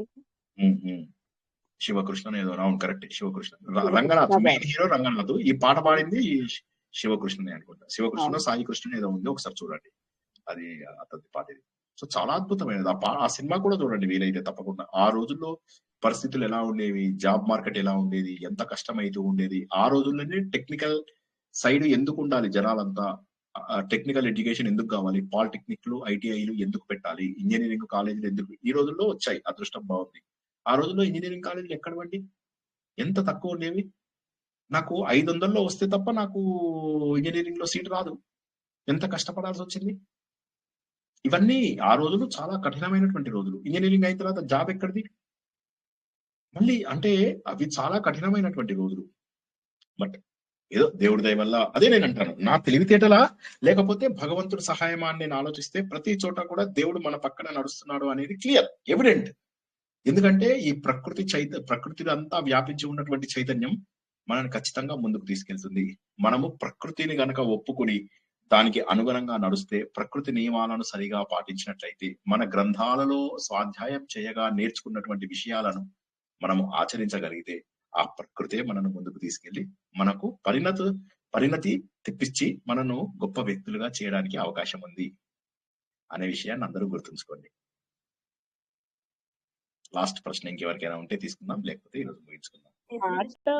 ఆ పాట స్టార్టింగ్ ఏంటండి? ఈ చదువులు మాకొద్దులు స్టార్టింగ్ ఒక్కసారి. ఒక వసంతం అనుకుంటా, ఒక వసంతం ప్రకృతికి. ఓకే. జై శ్రీకృష్ణ సార్. జై శ్రీకృష్ణ. Sir Nagalakshmi sir. నాగలక్ష్మి చెప్పండి. నాకు చాలా డౌట్స్ చిన్నప్పటి నుంచి ఉండేవి సార్. మీ ప్రవచనాల దగ్గరికి స్టార్ట్ అయిన తర్వాత ఫస్ట్ హిందూ ధర్మం అంటే ఏంటి తెలీదు, హిందూ అంటే ఎలా చెప్పాలో తెలీదు. ఎవరైనా కన్వర్ట్ అవుతున్న వాళ్ళకి నేను ఎలా వాదించాలని చాలా కోరుకుంటేది, ఎలా వాదించాలో తెలియదు, సమాధానాలు ఎలా చెప్పాలో తెలియదు. ఈరోజు నేను చెప్పగలను sir, because of you sir. మీ దగ్గర కొంచెం మీతో ట్రావెల్ చేసిన ఈ కొంచెం టైంలోనే నేను చాలా నేర్చుకున్నాను. నేను ఎంతో మందితో అంటే మీకు తెలుసు సార్, నేను ఒక గ్రూప్ ద్వారా అందరికీ కనెక్ట్ అవుతున్నాను. అండ్ మీరు చెప్పిన విషయాలు ఎన్నో ఫాలో అవుతున్నాను సార్. నేను చాలా మందితో ఫోన్ కాల్స్ మాట్లాడుతున్నాను, కానీ ఒక్కటి కూడా ఒకళ్ళ గురించి చాడీలు చెప్పడానికి కానీ ఒకళ్ళ గురించి మాట్లాడడం గురించి అస్సలు మాట్లాడటం లేదు. అందరికీ మన హిందూ ధర్మం వైపు ఎలా నడవాలి, ఎలా చేయాలి, మీరు చదువుకోవడానికి నా వంతు సహాయం నేను ఎలా చేయగలుగుతాను, ఆ టాపిక్స్ గురించి మాత్రం ఫోన్లో ఎక్కువ మాట్లాడుతున్నాను. వారానికి ఒక్కసారి మాత్రమే మా ఫ్యామిలీతో, మా అమ్మ వాళ్ళతో, మా అక్క వాళ్ళతో, అందరితో ఒక్కరోజు, అది సండే కానీ సాటర్డే కానీ ఒక్కరోజు పెట్టుకొని మాట్లాడుతున్నాను. అది కూడా మీరు చెప్పిందే సార్. అండ్ ఈరోజు నేను సమాధానం చెప్తాను సార్, అందరికీ చెప్తాను. హిందూ అంటే ఏంటంటే అందరికీ చెప్పగలుగుతున్నాను. ధర్మార్థ కామ మోక్షాన్ని సాధించడమే హిందూ ధర్మం, కాబట్టి మనం అందరం ఇది ఫాలో అవ్వాలి. ఇది డెఫినెట్ గా నేను నా పిల్లలకి చెప్పుకున్నాను సార్. మీకు 2-3 సార్లు, మీకు తెలుసు 2-3 సార్లు వాళ్ళు అడిగిన డౌట్స్ మీకు పెట్టాను. ఇంకొక డౌట్ అడిగింది సార్, నాకు చాలా హ్యాపీ అనిపించింది. వాట్ ఈస్ ధర్మ, ధర్మ అంటే ఏంటి? నేను ఒక మార్గం వైపు వెళ్తున్నాను, అదే ధర్మం అనుకుంటున్నాను, కానీ అది అధర్మం అయితే నేను పాపం చేసినట్ల, నాకు ఎలా తెలుస్తుందమ్మా, నేను ఎలా తెలుసుకోవాలి అని అడిగారు. ఆ జ్ఞానం అంటే తను జ్ఞానం వైపు నడవడానికి ప్రయత్నించింది చూడండి సార్, అది నేను చాలా హ్యాపీ, ఎంత హ్యాపీగా ఫీల్ అయ్యానంటే. ఆ ఏజ్ లో నేను అలాంటి క్వశ్చన్స్ వేసుకునే స్థాయి నాకు లేదు, బట్ నా పిల్లలకి నేను ఆ జ్ఞానాన్ని మీ ద్వారా ఇవ్వగలుగుతున్నాను సార్. ప్రతిరోజు మా పిల్లలు పడుకునేది మీ ప్రవచనం వింటూనే సార్. ఇంతకు ముందంతా చక్కగా ఏదో ఒక లలితా సహస్రం, ఏ హనుమాన్ చాలీసా, ఏదో ఇలాంటివి పెట్టేవాళ్ళం, కానీ ఈరోజు మా పిల్లలు ఇద్దరు పడుకునేది మీ ప్రవచనం వింటూ, ఆల్మోస్ట్ మీ ప్రవచనం అయిపోయేంత వరకు వెయిట్ చేసి పడుకుంటారు సార్. నేను హ్యాపీగా ఫీల్ అవుతున్నాను. నా పిల్లలు అదృష్టవంతులు, ప్రతిరోజు మీ ప్రవచనం వింటున్నారు. లైఫ్లో వాళ్ళకి అంత అవకాశం దొరికింది. నేను కొంచెం లేట్ గా జాయిన్ అయిన అంతే. Thank you. ఎంత సంతోషమో, నాకు చాలా సంతోషము. ఎందుకంటే భగవంతుడి జ్ఞానము అది నా ద్వారా అందరికీ అందడం అనేది నాకు నా పూర్వజన్మ సుకృతము. నాకు తెలియదు ఏ జన్మలో ఎంత పుణ్యం చేసుకున్నానో, ఏ ప్రకృతి నియమానికి అనుగుణంగా నడిచానో నాకు తెలియదు. నాలో ఎందుకు మార్పు వచ్చిందో కూడా తెలియదు. కానీ ఈ విషయాలే నాకు ఎందుకు ఆనందం కలిగిస్తున్నాయి అంటే, నాకు ఖచ్చితంగా ఒక విషయం అర్థమవుతుంది. ఎస్, భగవంతుడు ఖచ్చితంగా ఖచ్చితంగా ఖచ్చితంగా ప్రపంచంలో అన్ని చోట్ల వ్యాపించి ఉన్నాడు.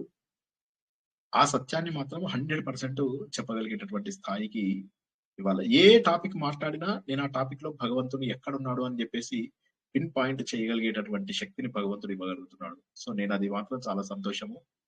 మీ అందరికీ అర్థమైనట్టు, ముఖ్యంగా మీకు తక్కువ సమయంలోనే ఇంత చక్కగా అర్థమయ్యి మీరు ప్రతి ప్రవచనం అటెండ్ అవ్వడం అనేది నాకు చాలా సంతోషం కలిగిస్తున్నటువంటి విషయము. నిజంగా చెప్తున్నాను. అంటే మీకు తప్పక పరిణతి, మీకు, మీ పిల్లలకి, మీ కుటుంబానికి అందరికీ కూడా తప్పక పరిణతి, మంచి పరిణతి, మంచి ఆనందము తప్పక దొరుకుతాయని నాకు ప్రగాఢ నమ్మకం. సార్ ఒక్కటి చెప్పొచ్చా సార్? నేను చెప్పమ్మా. ఈ కైవల్యాకృతి నాగలక్ష్మి గారికి కూడా నేను కృతజ్ఞతలు చెప్పుకోవాలి సార్. తను మణిదీపవర్ణ అది పెట్టటము, మీరు పరిచయం కాబట్టి ఫస్ట్ రోజు మీ ప్రవచనం మామూలుగా అందరిలాగే ఉంటుంది, 2 నిమిషాలు వినేసి బయటికి రావచ్చు అనుకున్నాను సార్. కానీ ఎంత ఎడిక్ట్ అయిపోయానంటే అసలుకి రోజు వింటూనే ఉంటాను సార్. అన్ని తగ్గిపోయాయి. ఎవరైనా మాట్లాడినా కూడా ఫస్ట్ మాట మా శ్రీనివాస్ సార్ ఇలా చెప్పారు, అలా చెప్పారు, ఊరికి మీ గురించే సార్. ఎవరి శ్రీనివాస్ సార్, ఎక్కడి నుంచి వచ్చారని అడుగుతున్నారు సార్ మా వాళ్ళు. అంటే మీ లింకులు అవి పంపిస్తున్నారు, వాళ్ళు చూస్తున్నారు సార్. నాగలక్ష్మి గారికి కూడా నేను చాలా థ్యాంక్స్ చెప్పుకోవాలి, మిమ్మల్ని అంత గొప్ప వ్యక్తిని మాకు పరిచయం చేసినందుకు. Thank you sir. జై శ్రీకృష్ణ. గొప్ప వ్యక్తి ఏం లేదండి, అది భగవంతుడి, ఇది అందరము సమానమే. జై శ్రీకృష్ణ. సార్ మాకందరికి పరిచయం చేసింది రేవతి గారు సార్. నిజంగా అంటే నాకు చాలా క్వశ్చన్స్ చిన్నప్పటి నుంచి నేను మోసుకుంటూ వస్తున్నాను.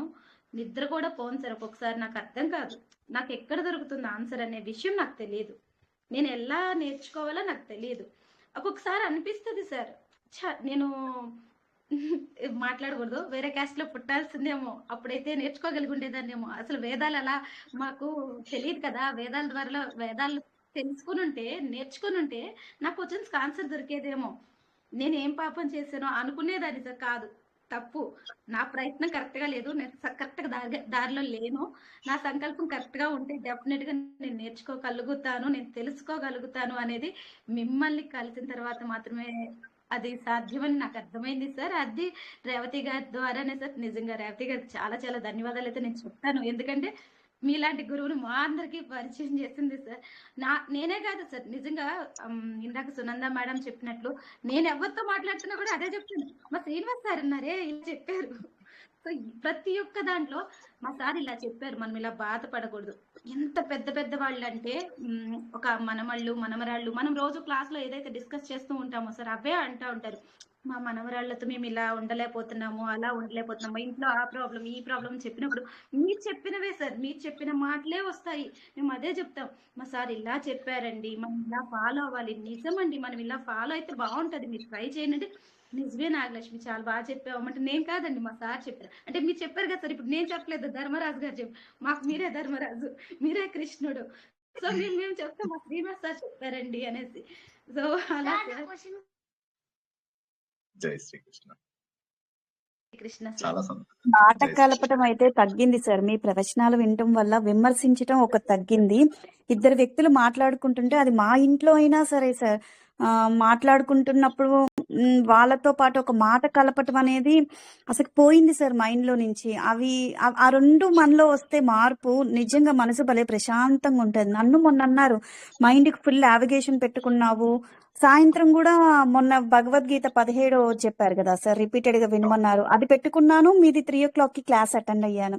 మైండ్ కి ఒక నావిగేషన్ చాలా ప్రశాంతంగా ఉంటుంది సార్. అది మాత్రం ఆ 2 మాత్రం నేను బాగా అంటే స్ట్రాంగ్ గా ఫిక్స్ అయ్యా. మాట కలపకూడదు, విమర్శించకూడదు, ఎవరిష్టం వాళ్ళది అని. అలా ప్రతిసారి ఆ మాట మైండ్ లో అనుకొని చాలా ప్రశాంతంగా ఉంటుంది సార్. ఏది పెట్టుకోవట్లేదు, ఎవరి గురించి ఆలోచించట్లేదు, మైండ్ లో ఎలాంటి నావిగేషన్స్ లేవు, ఓన్లీ ఇదే. ఏదైనా ఖాళీ వస్తే వినటము లేదా చదువుకోవటము, ఇదే సార్. బాగుంది, నాకైతే ప్రశాంతంగా ఉంది సార్. చాలా సంతోషం అండి. అందరికీ కూడా ఇలాంటి మార్పులు తప్పకుండా రావాలి. రేపటి ప్రవచనం మనము చాలా చక్కగా పూర్తి చేసుకుంటాము. అందరూ కూడా ఆలోచన ద్వారా భగవంతుడికి దగ్గర అవ్వగలుగుతాము. ఆలోచన, స్వాధ్యాయము మనకు భగవంతుడి దగ్గరికి తీసుకెళ్తాయి. భగవంతుడు కూడా ఏం చెప్పాడు భగవద్గీత లోపల? వివేకము, వైరాగ్యము. వివేకం ఎక్కడి నుంచి వస్తుంది? జ్ఞానం ఉంటే వస్తుంది. ఆ జ్ఞానం ఎక్కడి నుంచి వస్తుంది? స్వాధ్యాయం చేయడం ద్వారా వస్తుంది. కాబట్టి స్వాధ్యాయాన్ని వదలకండి ఎవరు కూడాను. ఏంటంటే మనము ఇంగ్లీష్ లోపల ఒక చిన్న సామెత చిన్నప్పుడు చదువుకునే వాళ్ళం, a good book is a good friend అంటారు. అవునా? ఒక జ్ఞాన ఇది పుస్తకం అంటే ఏంటి? ఒక జ్ఞానాన్ని ఇచ్చేటటువంటిది. అలా నేను కూర్చొని లైబ్రరీలో కూర్చొని చదువుతూ ఉండేవాడిని. ఎంత ఆనందం అనిపిస్తూ ఉండేది. ఎవరు అవసరం లేదు మనకు. పుస్తకాలు అదృష్టవశాత్తు ఇప్పుడు ప్రవచనాలు మనకు యూట్యూబ్ అనేది, యూట్యూబ్ నాకు ఇక ఏ ఓటీటీలో అవి ఏవి లేవు. నాకు ఒక్క యూట్యూబ్ మాత్రము నేను ప్రతి నెల పే చేస్తూ అది నేను ప్రీమియం తీసుకున్నాను. ఎందుకంటే అంత వాడుకుంటాను నేను యూట్యూబ్ ని. అన్ని రకాల విషయాలు తెలుసుకుంటూ ఉంటారు. ఎన్ని రకాలు physics, chemistry, geography, history, RSS, మనం పాలిటిక్స్, ప్రతి ఒక్కటి నేను యూట్యూబ్ లో ఎంత డీటెయిల్ గా నేర్చుకుంటూ ఉంటాను. నిజం చెప్పాలంటే ఈ మొన్న నేను నాదొక సైట్ పంపించా కదా, నాదొక 1 year రికార్డు పంపించా కదా, అందులో 3వది ఐఏఎస్, స్టడీ ఐక్యూ ఐఏఎస్. చాలా మంది అడిగారు ఎందుకు ఐఏఎస్ సైట్ నువ్వు ఎందుకు ఎక్కువ చూస్తున్నావు అని. అంటే నువ్వేం ఐఏఎస్ రాస్తున్నావా అని. అంటే నేను రాసిన వాళ్ళు తీసుకోరు, ఏది అయిపోయింది, కానీ ఆ నాలెడ్జ్ నేను గ్యాదర్ చేసి పెట్టుకుంటాను. ఆ నాలెడ్జ్ అనేటటువంటిది, నాలెడ్జ్ ఇస్ పవర్. ఆ నాలెడ్జ్ కొత్త విషయం తెలిసినా కొద్దీ మనకు ఆనందం. సో అది అందరూ కూడా కాస్త ఆనందాన్ని పొందుతారని ఆశిస్తున్నాను. రేపు మళ్ళీ మనం రాత్రి 9 గంటలకు తప్పకుండా కలుద్దాము. రఘువంశం అనేటటువంటి ఆహ్లాదకరమైనటువంటి ప్రవచనాన్ని తెలుసుకుందాము. మరోసారి మీ అందరికీ కృతజ్ఞతలు తెలియజేస్తున్నాను. ఇంత శ్రద్ధ ఆసక్తులు ఇంత తక్కువ సమయంలోనే ఎన్నో విషయాలను ఆచరణ చేస్తున్న మీ అందరికీ కూడా ఖచ్చితంగా పూర్వజన్మ సుకృతం ఉన్నది. ఖచ్చితంగా ఏదో జన్మలో సాధన లేకపోతే ఈ జన్మలో ఇలా ముందడుగు వేసేటటువంటి అవకాశము లేదు. కాబట్టి మీ అందరికీ కూడా భగవంతుడు సకల శుభాలని కలగజేస్తాడని, చక్కటి పరిణతి తెస్తాడని ఆశిస్తూ ఈ రోజు ప్రవచనాన్ని ఇక్కడికి ముగించుకుందాం. పునర్దర్శనం రేపు రాత్రి 9 గంటలకు. అంతవరకు కూడా జై శ్రీరామ్, శుభం భూయాత్, శుభరాత్రి.